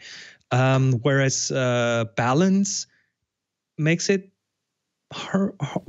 gives it harmony, gives it stability. So depending on what you want, you have the choice to convey like a certain feeling about a photo. It's about being aware of what you're doing. You put together a really lovely gallery, which we'll put a link to in our show notes, tfttf.com/balance, and it's just a bunch of Flickr photos. I'm looking at one right now that's a perfect example of something that could have been fully symmetric. It's a glacier reflected in the ocean, so it could have been 100% symmetric and perfectly balanced, but the photographer in this case, you know, it's blue and white. It's very simple colors. There's a bright red boat, and it's not centered. It's a little off to the left. That gives it that imbalance. It's not symmetrical, but you know, to be honest, I think it feels very balanced. I think it's perfect. I love it. First of all, we have a top and bottom symmetry, so that gives it some stability. But then sideways, that boat is to the left, but then look what's happening to the left of that boat. There's not much there. It's a very thin line of ice, whereas the major the weight of the glacier is on the right-hand side of the picture. So that little boat kind of balances against that big glacier on the right-hand side, and I think that's a fairly good balance. It feels really balanced. Yeah, it's balanced, but it's not symmetric. So I don't. Yeah. Exactly. So we have tools to get balance in a photo, and of course, I mean, the simplest one is the size and the number of objects in the scene. If you have one side of the picture crowded with big subjects and the other side like just a few small ones, then there is imbalance. Or you might have one big one to one side and many small ones to the other side, and that would balance out itself again. Or you can have visually weighty things just by means of them being very contrasty. That feels heavy. Or very strong colors in the subject. That might feel very heavy. Bright things too. Even things that are higher up in the frame usually feel heavier than things that are lower in the frame. Just think of a rock, right? When it's higher up, it can do more damage than when it's on the ground. And we make these kind of comparisons in our mind. Even different textures, like very coarse textures, have visually more weight than very soft textures. Even if you isolate something in a frame, that can make it feel more heavy than if it's connected with other things visually. It's fun to play with this, isn't it? It's kind of a physics problem almost. Yeah. It is. Even object, and then we have the directionality. Objects on the right side of the frame tend to carry more visual weight than things on the left side of the frame. That's because of our reading direction. So if you were in a right to left country, like Israel or Saudi Arabia, would it be the opposite? Would they value things on the left? Absolutely. Oh, how interesting. Absolutely. Oh, how interesting. Absolutely. That writing influences a lot of things. So balance is one of those. And you have the choice. You want to make this picture feel like it's resting in itself, or do you want to tip it a bit to one side and give it a bit of a slant? And even only if it feels like a slant. The one you're just showing, the red wall with a blue glass in front of it, which is to the side, but then that kind of one little heavy glass there, that is balanced by that big red wall on the other side. So it's not a symmetric photo. No. But it feels fairly balanced to me. Yeah. Sometimes you don't want it to be, you want it to make you a little antsy. So it's a question. It's a question of being aware of what effect you're creating, right? That's what an artist is doing. In the end, that's what really counts. Just think about what you're doing, think what's important, and make a conscious decision. Even if you not always know exactly what that does, but make a conscious decision. I want to place this there and see what that does. And let me take 3 pictures where I place that subject in 3 different places, just to have something to go over later and kind of look at what that makes me feel like. The nice thing is you can do that without moving. You just reframe the photo. Simple. Yeah. Very simple. Yeah. So play with it. Try it. Try centering it. Centering is almost always not the first choice Well, it gives stability, doesn't it? Yeah. So maybe that's boring. what you want. Maybe. It might be boring. I always like to. And they talk about in this regard the golden mean or the rule of thirds, where you place things. The golden mean is looks like a snail shell, and you place things on the intersections. You could also just divide the screen into thirds and place it on the intersections. And by doing so, you're placing it off balance, but in a weirdly satisfying way. It's very interesting. That will be a very, very simple approach to that thing. Yeah, Yes. yeah. But you after you've done it a few times, you can completely do it. By just you won't really think about these things anymore. Yeah. You just know it's satisfying. I love this picture. This is a good one. So we'll put a link in the show notes to Chris's photo gallery, his balanced photo gallery. I love it. Really, somebody said in the chat room, each of these is strangely satisfying, oddly satisfying.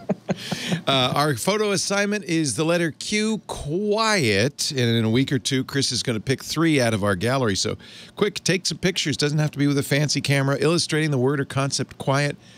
Tag it TG quiet and upload it to flickr.com. Send it off to the Tech Guy group. And we'll have some great choices, I'm sure, for you in a week or two. Thank you, Chris Marquardt, sensei.photo. Thank you, Sensei. Leo Laporte, the Tech Guy.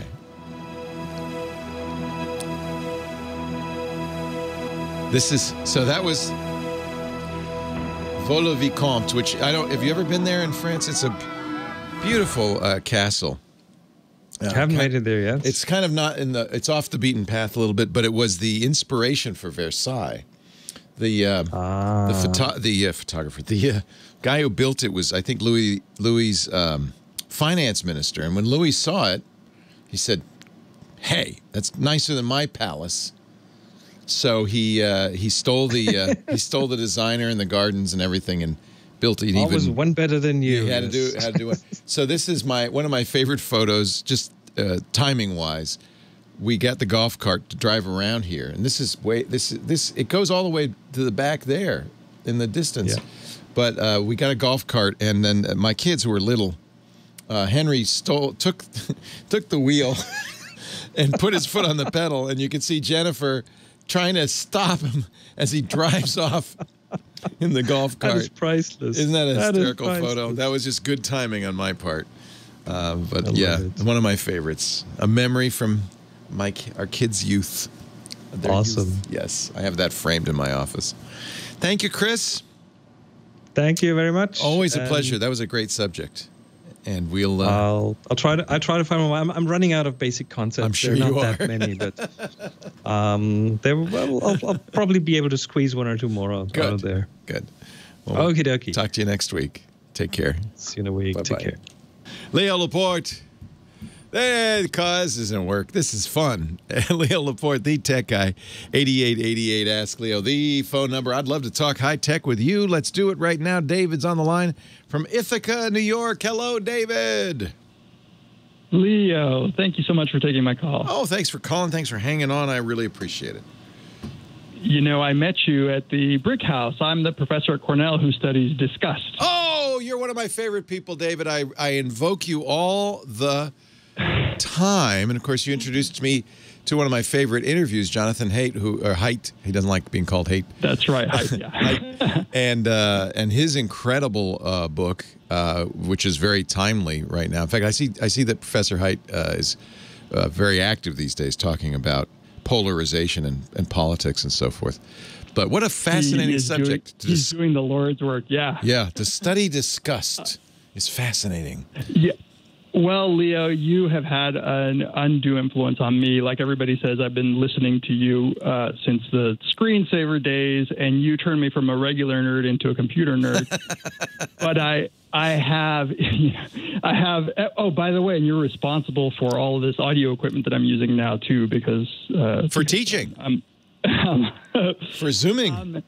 Yeah, I need help with address books. I use Mac and iOS, and I have at times used Google, but I'm so sick of the cruft, and I want to start over and I want to just go onto my Mac and clear out all of the addresses, clear out the duplicates that I don't use. But I'm afraid that it's going to get repopulated. It will. By the other devices. It will, and you're going to have to do something. An address book. Yeah, you're going to have to do something that is unpleasant, but you'll only have to do it once. Part of this comes because we synchronize, right? Synchronization is both fantastic and it's guaranteed to destroy your data. In fact, duplication is the least of the problems. I have, unfortunately, somehow phone numbers have gotten mixed up. You know, somebody will call me and it'll have the wrong name associated with it. And it's just over the years, this cruft is built up. So the way to do this is to pick one contact list. It doesn't, you know, the one on your Mac is probably the easiest, but pick one contact list and disconnect it from everything else. At this point, you got to stop synchronizing, because you're going to go through it and fix it. You're going to, and you can use the Apple tool. It has a merge tool, but there are also third party. I used to use Contacts Plus for a long time. It has a merge capability. You want something that has the ability to find 5 duplicate contacts, but they're not exactly duplicate. It's the same person, but it's got different phone numbers, different email addresses, and merge them into a single correct card, right? So you're going to want to take some time to go through that list. I have more than 1,500 or 1,600 names in my list, so this is going to take a while. I bet you do too. It's going to take a while. I don't delete old ones. Every once in a while, I need to get a hold of that guy. I haven't talked to him in 20 years, but it's not like we're running out of space, or there's any reason why it needs to. It's not a Rolodex. It doesn't need to be super small, but you want to get it correct and eliminate duplicates, and then save that thing out, back it up. That is now what we call in the business the canonical address book. That is the one, the only source of truth. Then what I would do is go through everywhere else that you use to synchronize, Google, Yahoo, Apple, PC, wherever you have address books, and delete them. This is a scary thing to do. Remember, you had to back up. You made a backup. You copied this perfect single source of truth, but delete all the rest of them because they're no longer good. Now, if you're worried, and it may be the case that, well, but the problem is the Google Contacts has stuff that's not in my Apple, so make sure you've fully synchronized before you do this so that everything possible is in that single one you're going to work on. Then you can delete the rest. Then, now you have no address book, you have a backup. Restore that backup and turn syncing back on. Now, the reason it's important to back up is every once in a while, it syncs an empty address book and deletes everything. So that is a potential risk. That's why you want to really have one that's not online, that's saved somewhere. But in theory, what you've done is you've created the perfect address book and you've synchronized it everywhere. It's going to continue to go bad because the problem with synchronization is the sync tools just don't know what you want. If you've changed a record in 2 places, it doesn't know which is the correct one. And it's always going to err on the side of making a duplicate. And that's why you have so many duplicates. Right. So that's what I would suggest. I did that once. It's time to do it again. I don't know of any way to do this perfectly. There are some really good third-party address books on the Macintosh. The folks who do Fantastical have a contact program called CardHop that's also on iOS. I like CardHop a lot. For a long time, I used Contacts Plus. Both has a subscription, which I'm not crazy about, but you might find their features make it worthwhile. Contacts Plus' best feature is scanning business cards, and it does it. Takes a picture and turns it into a real business card because it uses humans, and that's what you're paying for. They can understand better than any machine exactly what that business card says and what it means, so it does a very good job. If you get a lot of business cards, I don't know, do people get business cards anymore? I don't know. Haven't in years. Yeah. What I used to do is say, look, I know it's expensive. Let me just take a picture of it and you can keep it. Right. Okay, well, thank you. That helps. That helps quite a bit. Do you have time for one quick other question? Sure. I am having to teach, here at Cornell, and I have to record all my lectures. I have put a lot of time and effort into good, decent equipment. I have a mirrorless Sony lens, lights. You know, I want these poor kids are paying what $50,000 a year, and you know they're getting, and it's all out of my pocket, by the way. Thank you, David. Teachers are the best. You're teaching mostly graduate students, or do you teach undergrads? No, you know, I teach the big intro psych. So how many kids are in that one class? 700, Leo. Holy cow! Yeah. So it's lectures, but then you have TAs to do breakouts, right? That's right. That's right. So there's no way to have them physically present with all the distancing. I mean, Cornell is open; they haven't closed yet. Really? I'm staying in my cocoon. Good for you. My living room is a studio. Nice. I want to know, the one thing that I didn't think about that much is what format to record these lectures on, because I have a capture card and I'm recording straight into my Mac because I have a microphone with an interface. Good. And I love QuickTime because it's simple and built in, but it's recording in .mov, and, you know, like 5 minutes, I'm getting like 1.5 gigs. I know. So, is there a simple, easy, way? Is there a program that you would recommend for H.264, and what format that will preserve quality? Yeah, iMovie. You already have it. Oh God, I hate iMovie. Yeah. Okay, you don't have to use iMovie. I hope you hate it too. Actually, I would say ideally you record in the newest format, H.265, which gives you the best compression and the best quality. It's the most modern of all the codecs. Okay. Sometimes they call it HEVC. The thing that's confusing, by the way, .mov is not a codec. It's a wrapper. It's a form of file. Inside the .mov, there's probably H.264, or sometimes Apple calls it MP4. Probably that's what's in there. Okay. I see. I would recommend, there are a number of really good, let me think. I used to use ScreenFlow, which... I was looking at Capto, too. Yeah. I don't know which... So the idea of StreamFlow is it will record... It's actually really great because you could have on your computer slides, you could have an inset of you, kind of like the kids do when they're doing video gaming on OBS and that kind of thing. So ScreenFlow is from Telestream. It's probably not cheap. Yeah, it's $129. But there is a free trial. I would take a look at that. The folks who do Snagit also make a TechSmith. Also make, well, Snagit's good, but they also make a high-end version of Snagit that I like even better. So that's another one to look at is TechSmith. Both of these are designed to do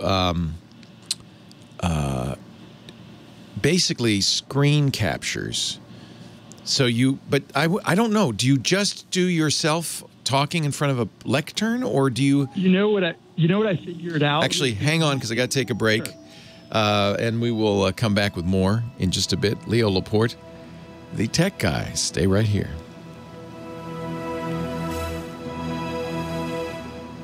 Dang, I was having so much fun talking to you, David. I completely lost track at the time. No worries. I'm sorry for the long question. No, it's a great question. I really like it.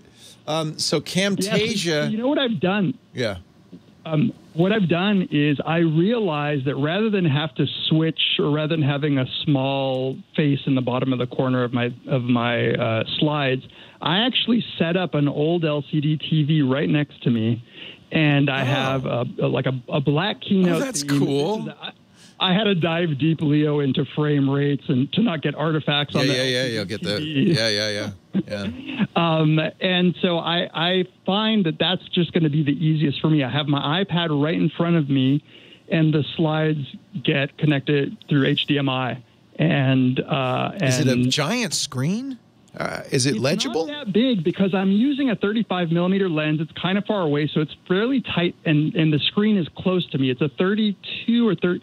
It could be a 30, a 40. Okay. Yeah. So then these programs I'm talking about probably will be less useful to you because you just have a single shot that you want to record. Right. You don't need anything that fancy. But I would look at Camtasia, or ScreenFlow, just to see. I mean, you can do all this stuff with them, and it basically turns it into a virtual camera that you can then feed down the line to Zoom or what. What software do you guys use? Well, they want to record in Panopto, but they give us enough freedom that I actually got a Vimeo, like a premium Vimeo subscription. So you're recording something that is not watched in real time. It's just a lecture. It's not going to be watched in real time. I will also do a live lecture on one day a week, like a Q&A. And I'm thinking of just live streaming on Vimeo because, what does 700 people on Zoom feel like? That can't be good, right? No, you would never see them. The only reason you do it live is for interaction, right? So they can ask a question. Right. Yeah. That's right. That's right. You know what I strongly suggest? Yeah. Every morning, Alex Lindsay, I'm sure you know who he is. Yes, absolutely. Does a YouTube stream, live stream. He calls it office hours. It wouldn't be too early your time. It's 6 a.m. my time, 6 to 9 a.m. my time, 9 to noon your time. And it's a Zoom call where they talk about stuff like this all the time. And you could actually get on there and ask a question. And these experts are fantastic. There's also, if you go to his YouTube channel, he's archived a lot of them. And I bet you could find one where he's talked specifically about tools for this kind of thing. But let me look. You just need a simple... Yeah, I want it to be lightweight because, you know, I have an old iMac that I'm recording into, but I loaded it up with 32 gigs of RAM. It's like one of the old i5s, I think maybe. But I would like it to be as simple as QuickTime. You know, that's why I like QuickTime. It's just, Jesus, those files get big. Yeah, that's why you want to use HEVC. That's what Apple calls it, the high efficiency video codec. That's H.265. I think those MOV files contain 264. You can change the settings, but I wonder, let me see how you can use HEVC on the Macintosh. Because that would give you a smaller file size. Right, because these are like 1 hour lectures, say. Yeah. Yeah, you should be able to get 1 hour down to a gigabyte.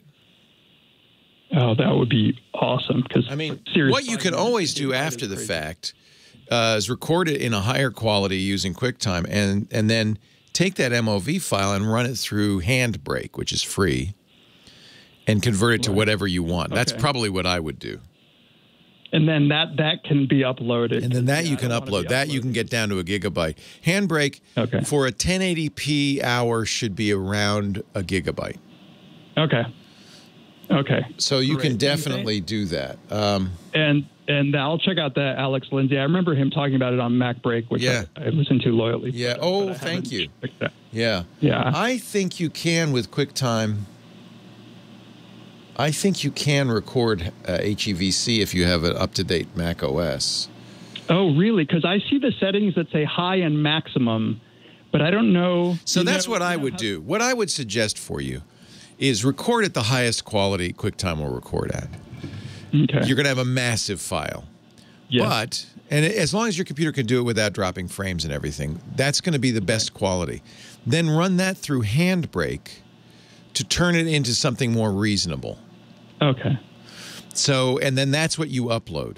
Now, if you upload to YouTube, you would upload the best quality you could because YouTube does all this transcoding. They completely do that for you in the behind the scenes into 30 different formats depending on who's watching on what.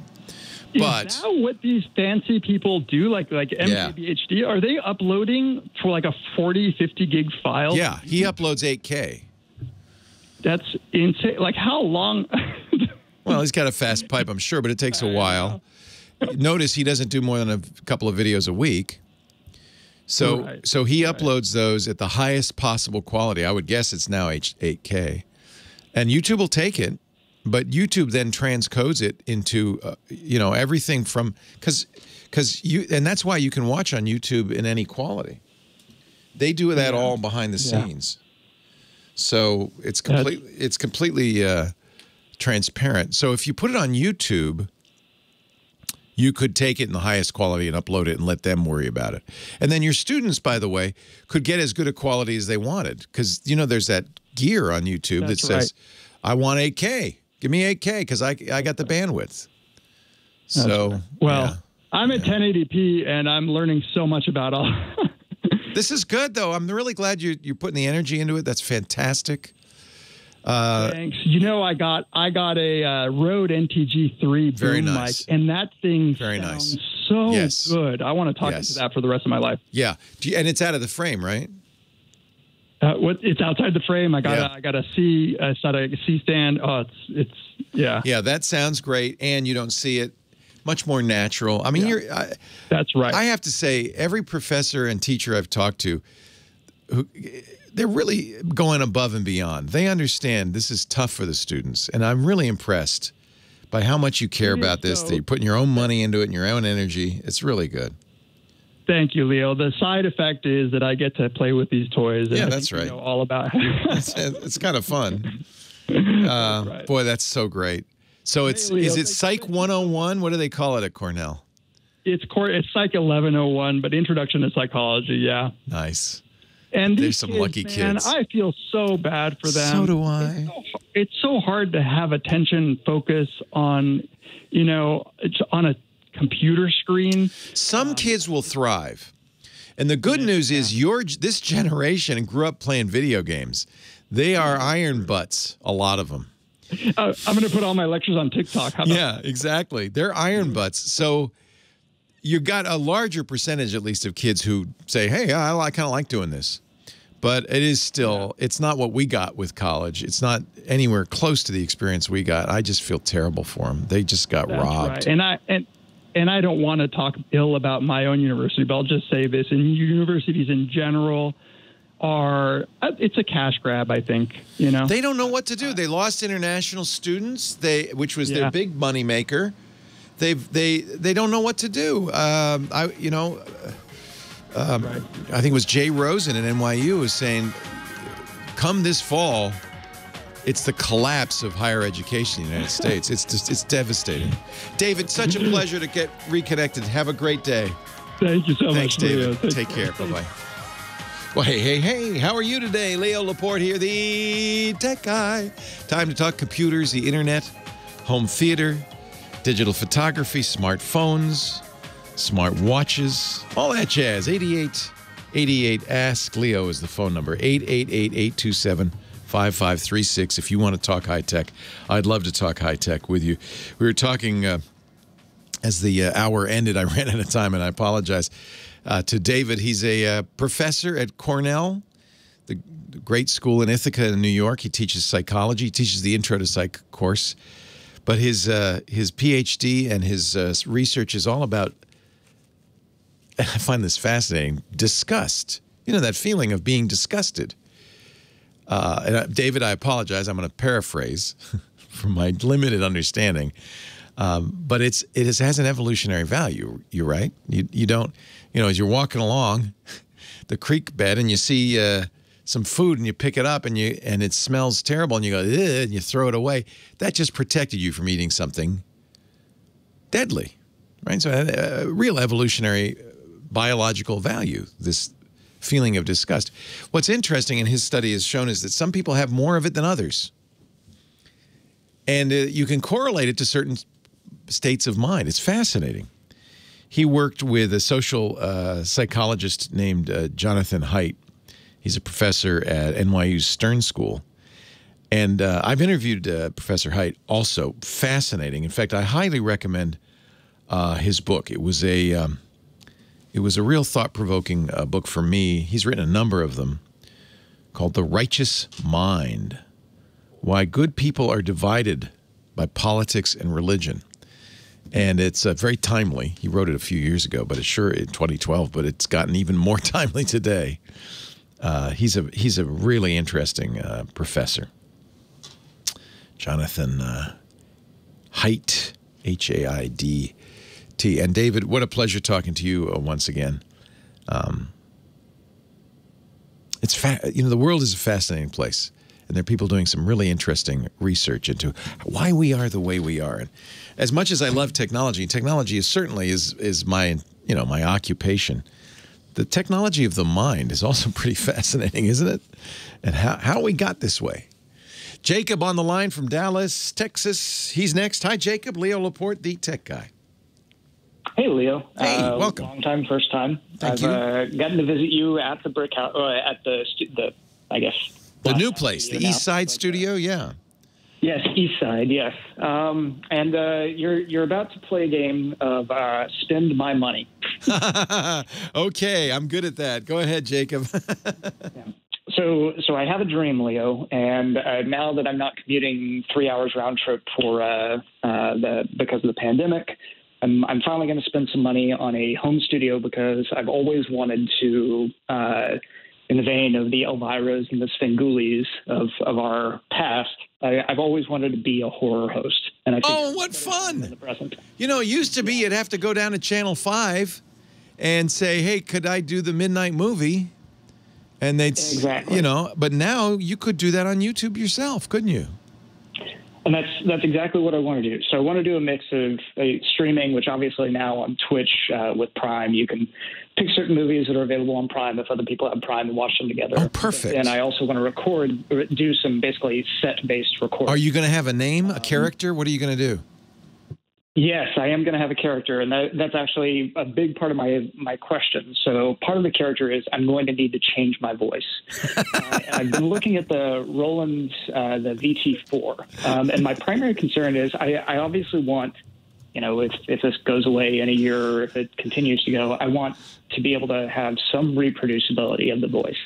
Yeah, I think the Roland's perfect for that because it will be a button push. It'll be a program. And you'll kind of memorize that program. I think it even has a memory. Yeah, it does. It has memory. So you could. Yeah, it does. You could. That's perfect for reproducing your voice. Yep. Yeah. Yeah. Now I know that a lot of people who are familiar with them really like the VT3, and they're a little bit more hesitant on the VT4. But I mean, from your experience, change over change. So if they release a VT5 in a year, and let's say mine goes out.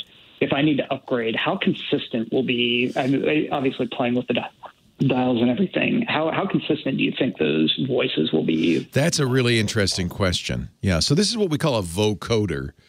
And, you know, it's been used for, probably 30 years in music recording.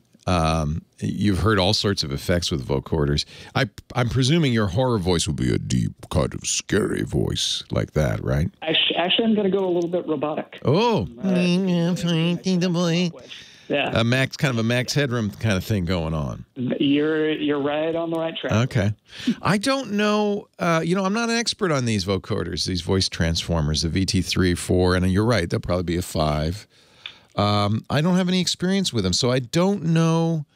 You know, they will upgrade the chip probably that they use. But I think reproductivity is reproducibility, maybe that's the word, is probably a high priority for them. Because if you're a singer and you want to have a special sound or whatever, you're going to want to be able to get that sound every single time. So I would guess even if they change the chip, which they almost certainly will do as they upgrade it, that'll probably be the single most important upgrade, that you will get many of the same effects, that they will be pretty close. That's an excellent question. I just don't know the answer. But I'm guessing because of the way it's used, you're not the only one who says, no, it's got to sound the same. Yeah. So the second half of my question is, so right now, since I'm looking at a set-based recording, obviously I'm looking at just using a DSLR probably. So I'm looking at the Canon M200. Excellent choice. I'm already in the Canon world lens-wise. Yep. But given that I'm, kind of going this more video production set idea, do you think it'd be better to go with a video camera, a high-quality video camera? No, in fact, not. DSLR? Not. The only issue is with DSLRs, they overheat. So are you going to be shooting for long chunks of time, or are you just going to shoot the little interstitials, right? Probably a little bit of both. And the reason why I'm looking at the M200 is because I can use it for streaming as well. So kind of getting multiple uses out of it. But in general, it would be shorter recordings, yes. Yeah, that's the biggest difference. I think, truthfully, because you have these lenses, you're better off going with a DSLR because you can get better depth of field effects. You might use a telephoto for some flattening effects. There are things you can do with those lenses that video cameras just don't have unless you go with a higher end, something like a Blackmagic cinema camera, which then does use standard lenses. Then you can do anything. Those are cinematic.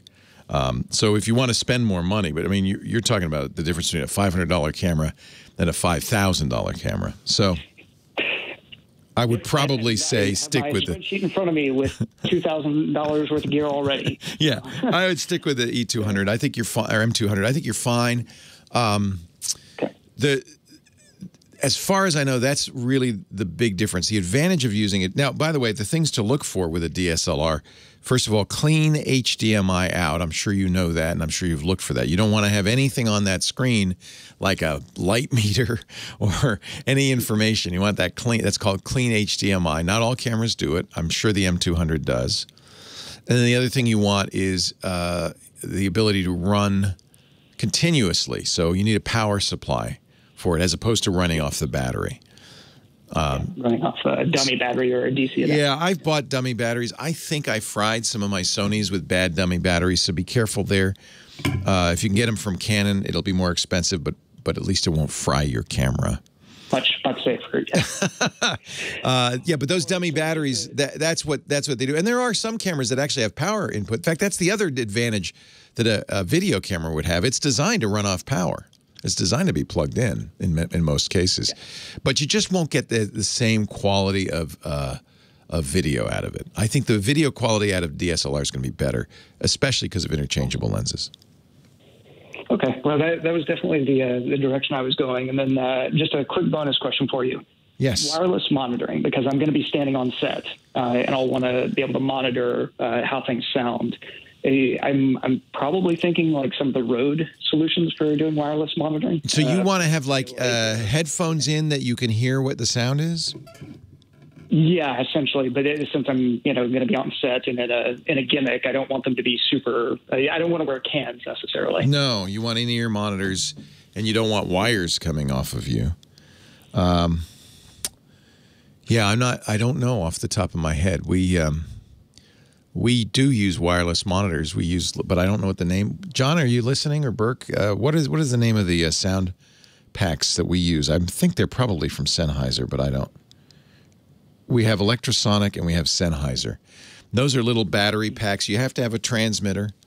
And then you have a little battery pack that's you clip on your belt or whatever, and they go into in-ear monitors, which can be invisible, fairly invisible. That's what they use on TV sets, things like that. But those are not cheap. Good ones are not cheap because you don't want crosstalk, you don't want noise, you want a good quality sound because you're trying to monitor the sound. I like the Sennheisers, I think, the best, but I think professionals often use for talkback use the what is it, Electro Voice? I don't think it's Electro Voice, but anyway, John's whispering in my ear. So, well, yeah, I think long term, probably the Sennheisers will be. Sennheisers are very good. Yeah, I haven't seen what Rode. Yeah. That's what the pros. That's what the pros use. Expensive, but this is cool. I love this idea.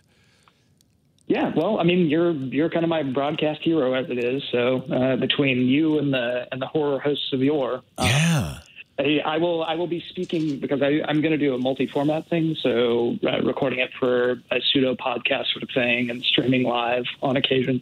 And you have already sold me a TR-40. So I do love those. Part of the myriad of kit. I do love those. Yeah, for the folks who grew up with Elvira and. Who was the guy we used to have out here? Was his name Stanley? We had a guy out here. Just some of these great horror hosts, the midnight movies. Morgus the Magnificent apparently passed last week. Another one of the greats. I had seen about that. Yeah. It's actually kind of sad that a lot of them, especially now with licensing being what it is, have all kind of gone asunder. So you've got an interesting angle. In fact, that was going to be my question. Well, how do you do it? Because you got to get the rights to the movies. But of course, you could either go the Mystery Science 3000 model, which is get movies that are so junky that nobody cares, or this is a great model. You stream something Amazon Prime has, and you sync up with it, and everybody who has Prime can watch. That's a great idea. Exactly. Yeah, I love that idea. You'd actually be surprised. Some of those cheaper movies now are the ones that, quote unquote, nobody wants. Given the content rush, people are rushing to license those for specific services. So, but I am actually chatting with people about doing some specialty licenses. So. Nice. Well, let us know when you do it. Please call back, and we'll send people your way. I'd love to see it. You'll be the first person to know about it, Leo, when I get the first couple of episodes. Do you have the name for your character, or do you want to keep that a secret? I'm going to keep it secret a little bit longer while I finish a couple of legal things. Good idea. Yeah, get it all locked down before you tell anybody. Absolutely. Yeah. So. Well, what a great idea, Jacob. Have fun. I can't wait to watch. I can't wait to hear your feedback. Take care. And yeah, I think any of those roll-in vocoders would probably be perfect for what you want, and I wouldn't worry about. I think you'll be able to keep the sound consistent enough. Nobody's gonna complain. No, Leo Laporte, the tech guy. No girl can resist you. I have a sticker. Biggest lie ever. I have it on my laptop. It says, "Chicks dig podcasters." Not true. Not true. Rebecca, South Pasadena, and Leo Laporte, the tech guy. Hi, Rebecca. Hi. I wanted to thank you for that, the time on hold. You get to hear all the stuff in the background, don't you? Well, I teach a sketching class at community college, and I'm also dealing with all kinds of things about how to do videos, how to load them up. I'm combining whiteboard and I'm live demoing. You know, I'm demonstrating how to use materials and pens and different things. And so I love hearing all that because we are all scrambling to try to make this work. And my students even comment sometimes. They say, well, you know, why should I pay for a class when I can go on YouTube and get this stuff for free, right? So I'm trying to make it so that it's worth something to them. Bless you. Bless you. Something on YouTube. Rebecca, that's so important. And I am so blown away by teachers all over the country. I talk to, they call me a lot, and I talk to them. At your dedication to get to making this an experience that of value to the students. Those poor, we all feel bad for the students, right? Because, but let's not forget the teachers are suffering too, big time. But, you know, it's a passion. We have a passion for what we teach and what we like, and we want the students to get it. The last thing we want is for everybody to go, well, it's just another YouTube video. I don't need that. You know? Right. We want it to be something that equals something that maybe you could get in the classroom. And I know it's a fraction of that, but at least we're trying, you know. But the one thing you offer a YouTube video doesn't is the interactivity, the questions, the answers, the dialogue. And honestly, that's the most important part of teaching. Oh, and especially when it's artistic types, you know, you're looking at their work, you're helping them correct it live. I mean, it's a very interactive. So bless it's not you. Just question and answer. It's like I can bring their work up onto Zoom even and annotate over what they're doing. Oh, and that's great. So, where do you teach? Pasadena City College. Folks, look for Rebecca's class. That sounds incredible. I go by R. Kelly there, and they laugh. That's hysterical. That's hysterical. We know who R. Kelly is. Yeah, that's great. I've called you before. I called you about Basil Wolverton and his Bible stories. I don't know if you I bought that book after you called, and I am blown away by it because they did a reissue. And I know his son did it or something. His grandson. So. He put it together with it's I think it's the Old Testament only, right? Yes. Oh yeah, and it's only I think the beginning of it's probably the first half of the Old Testament. Once it gets into the prophets, he didn't do. It's boring. It's on my coffee table. It is amazing. So thank you because that was a great tip, and I love that book. Yep. Wow. Well, I grew up with that stuff. So. Yeah, I remember you told me. Yeah. Yeah. So the question I have for you I've been dealing with a problem for a year. Okay, I had to get a new hard drive. I've got an iMac 27-inch i7 or whatever core. Okay. You know. Yep. And hard drive went last fall. Got a new hard drive, new SSD. They put a new fan in because it didn't go with it. And ever since then, and I had Carbonite. Did Apple do all of that? No, I went to third party dealership. Yeah, there's a Dino Computers in Pasadena does all Mac, and they're Mac specialists. So I'm out of time. Hold on, okay? You're gonna be part of the behind the scenes show. Hang on, Rebecca. Leo Laporte, the tech guy.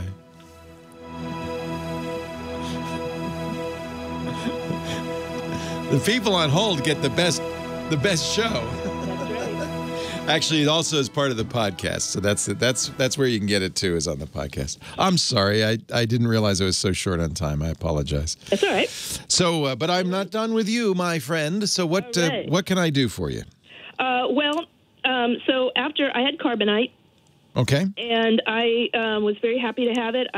Yes, weren't you? Yes. Yeah, I set up the computer. I went to recovery mode with Carbonite. Carbonite, I don't know if this is common to all download or recovery kind of things, but it basically vomited everything that I had on my computer back onto my desktop. There were files that were in folders before that were not in folders. I had duplicates. I think it might have happened 2 times, 3 times. So the good news is you didn't lose anything. The bad news is it made a mess. It made a mess. It took me probably 2 weeks of every day cleaning this up, putting it back into folders, figuring out what was a duplicate, and I still have having problems. But the recurring thing that keeps happening since last year is when I'm in the middle of whatever I'm doing, I get a message that comes in and says application memory is full.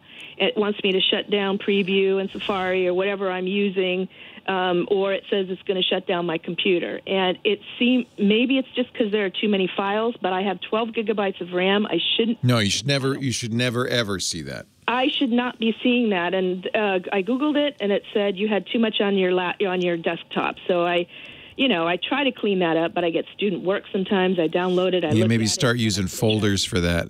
I do put it in folders as soon as possible. Okay. What I don't know is why I keep getting that. And even a year later, it's been less and less that I get it, but I'm still getting it. Which version of Mac OS are you using?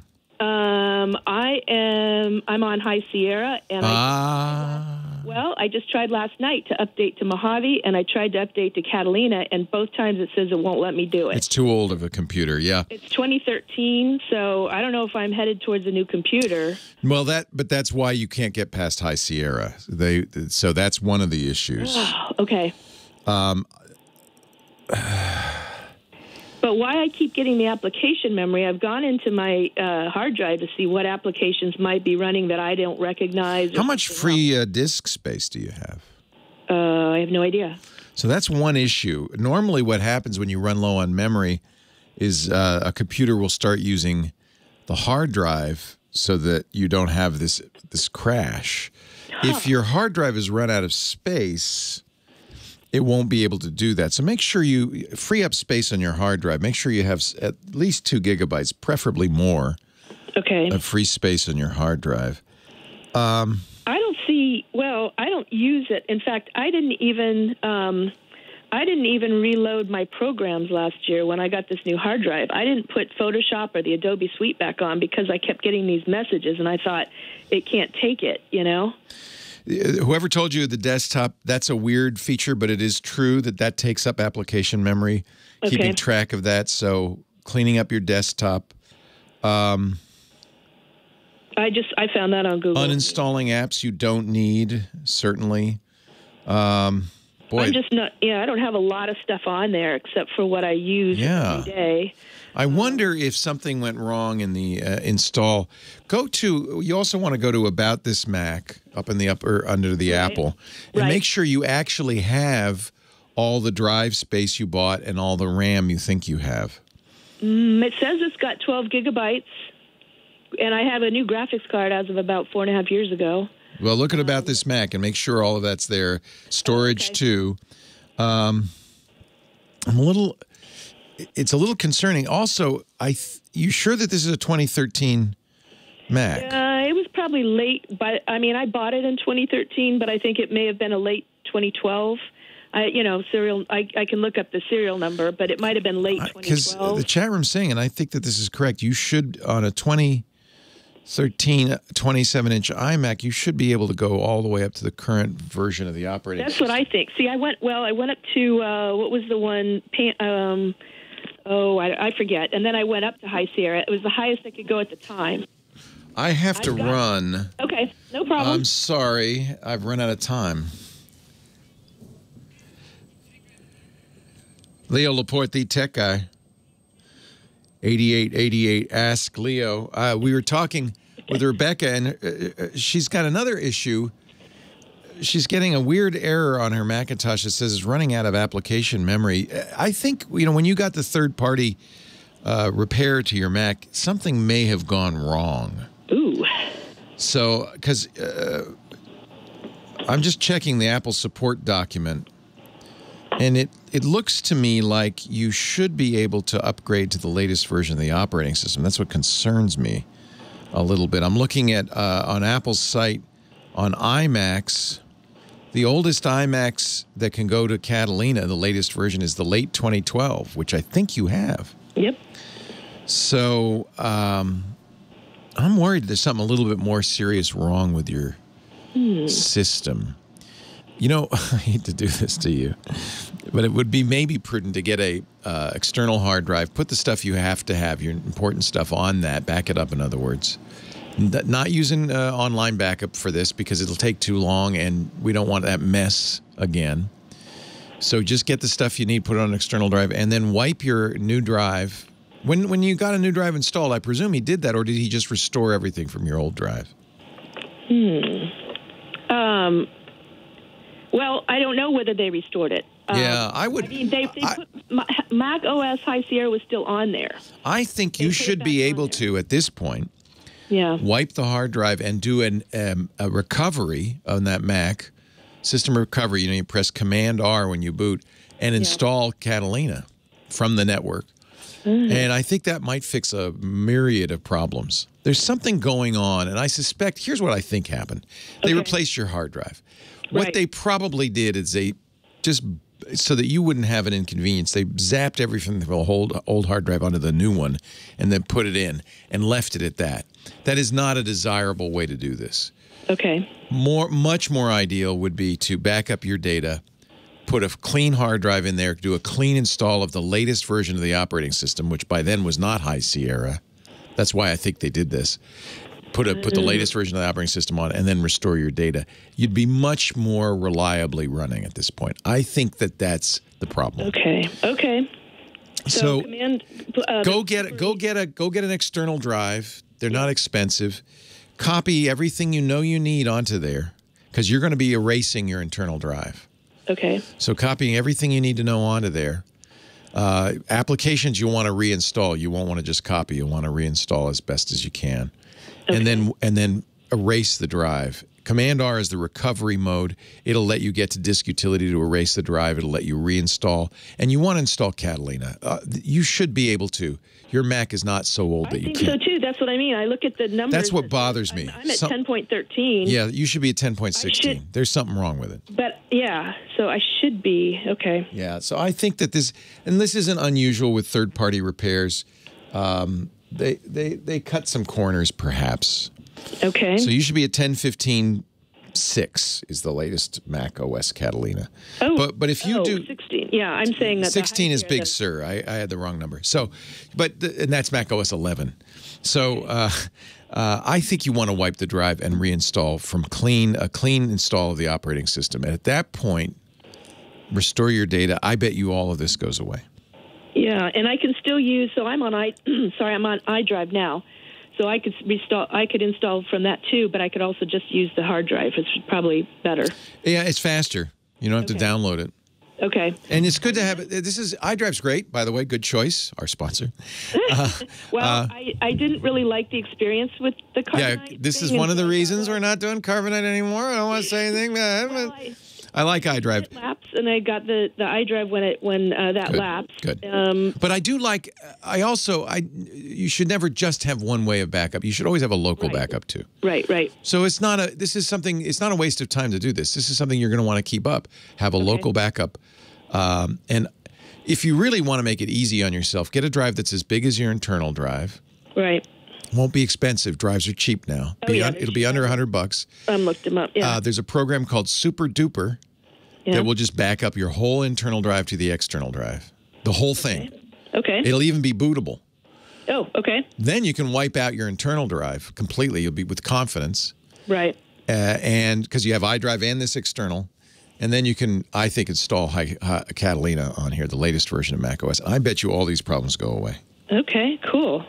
Yeah, I was wondering because it only started doing that. Now, they told After me the they couldn't repair. get anything off. Yeah, they didn't tell me they could get anything off my hard drive. I actually have my physical old hard drive. It's not unusual, to be honest. It's not unusual. Always the best solution when you're swapping in a new drive is not to take the contents of the old drive, but to start from scratch. They did something odd. I don't know what they did, but they did something odd. Start over. Okay. Yeah. Okay, cool. And thank you for being a great teacher. Hey, I'm working on it, man. Your students appreciate it. Online teacher, you know. I want people to I want people to be amazed at my R. Kelly, man. I love R. Kelly. The best. The best. I'm giving R. Kelly a good name. Yeah, you're bringing it back. But I bet the kids laugh when you say that.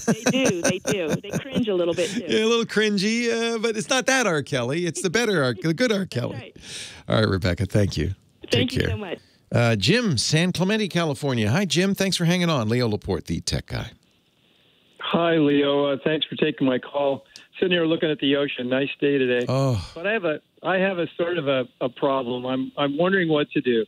I've got a 2010 Mac, 21-inch iMac. It works fine. It's a little slow sometimes, but I guess that's the way it goes. Well, it's 10 years old. These are, in computer years, that's 150. Yeah, right. But I was wondering, I was thinking about buying a new iMac. Should I wait for the new? Oh, this is a great question because we know Apple's leaving Intel and moving to their own design chips, much like they have with the iPad and the iPhone. These will be, I believe, great chips. But we just don't know. It's a little bit of a risk. We know how the Intel works. Right now, Apple's just updated their iMacs. I think you need it now. So if you need it now, I think it's reasonable it will be probably, so this is my prediction. And again, no one knows. We know Apple said they're going to put out some new computers with Apple Silicon this year. I think those will be laptops. I don't think we're going to see new iMacs until next summer. Next spring at the earliest. So it's really a question of, do you want to labor on for another 6 months to a year? And I would say no. I'd say these new iMacs they just put out are great. Okay. Take advantage of it. Get it. You're not going to feel left out. They said they're going to support these Intel Macs for years to come. I believe them. They've done this before when they switched to Intel, and they've been very good about that. I don't think if you're suffering now, don't wait a year. No reason. If you can, it's worth waiting, but you're going to be waiting a while. Great. That's the real issue is how long before a new iMac. I mean, if you were going to say, well, I don't mind if I think the first one will be a MacBook, probably the 13-inch. And if you said, well, that's fine, I'll take that, then I'd say, yeah, wait, because that's going to be within the next 2 or 3 months. That's going to be October, probably. Right. But then there's also the issue of, and it's quite a reasonable issue, should I buy the first version of something? Now, it's not really the first version of Apple Silicon. They've been doing it since 2007 with the iPhone and the iPad since 2010. So they have a lot of experience making this stuff, but it is the first desktop computer and the first time OS X is run on it and all that. So there'll be some hiccups. Mostly it'll be compatibility, I think. Do you love your Mac? Yeah, I like it. Yeah, I've really never had any real problems with it. So it isn't. So it's just a little slow is your only complaint? Yeah, a little slow, and like using Zoom, now I can't put a background behind me. Yeah. You got to look at my front room, Yeah. thing, and so it would be nice to. I can't make that decision for you. People with the new iMac, the new 27, love it. Renee Ritchie loves it. Lori Gill loves it. Everybody I know who bought it loves it. But it is.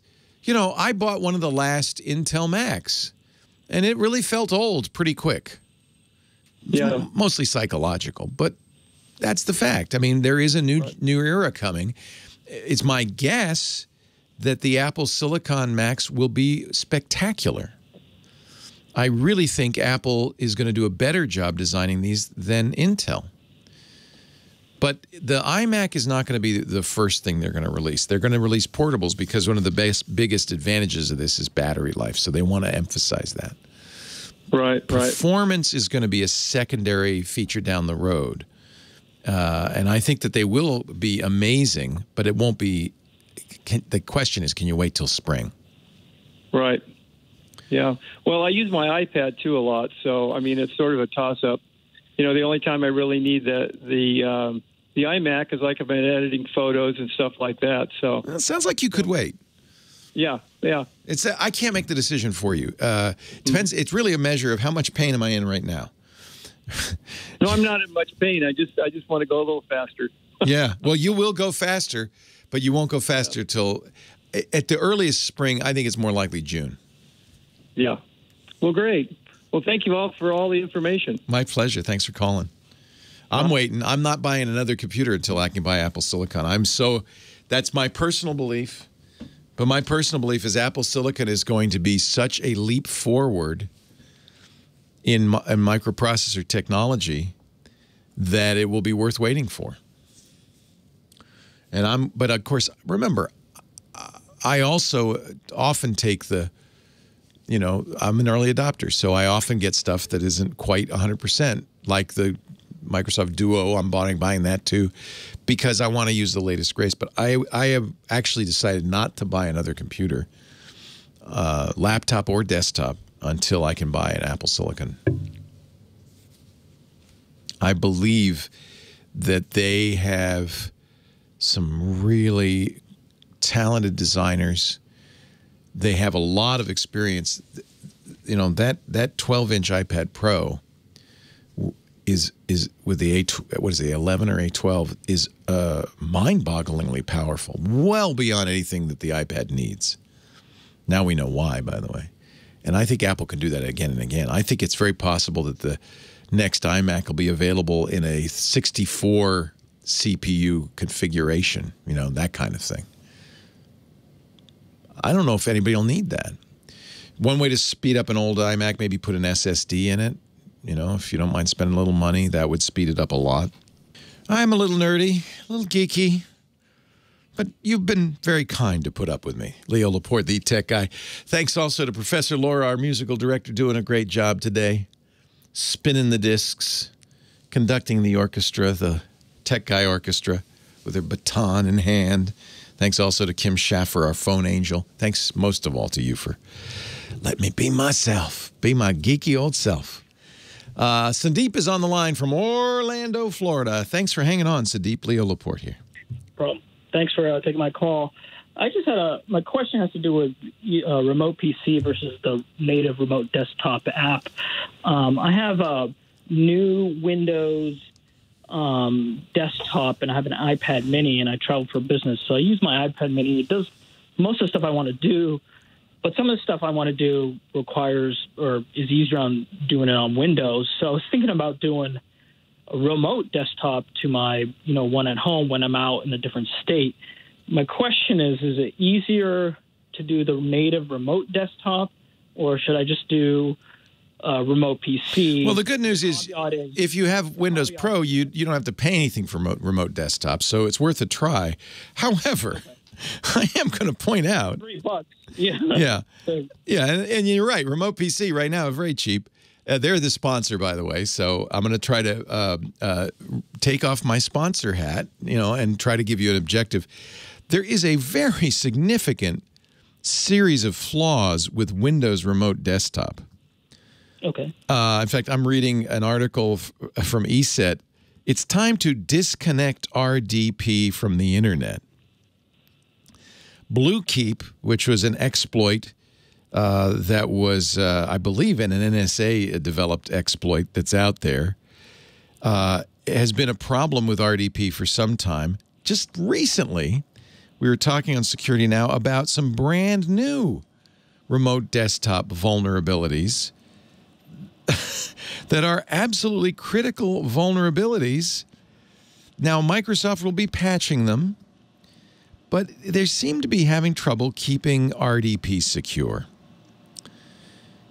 And that concerns me a little bit. There are zero-day flaws with RDP that keep cropping up. There's also the issue of if you're going to use RDP, and I know people do, you do not want to put it bare on the internet.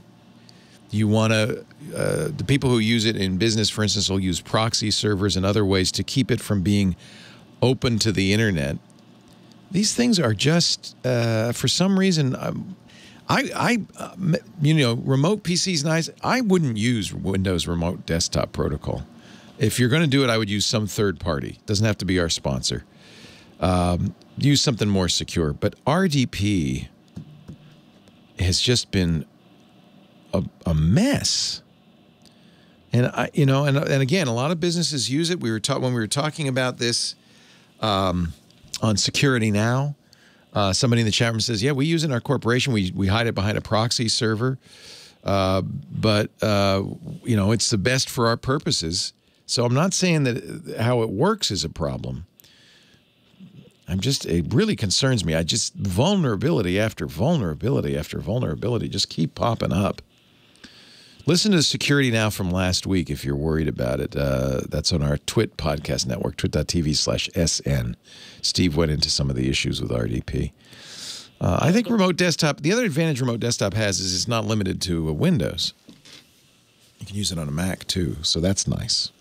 Then there's others. There's TeamViewer, there's LogMeIn, remote desktop. There are a lot of good choices out there that are not RDP.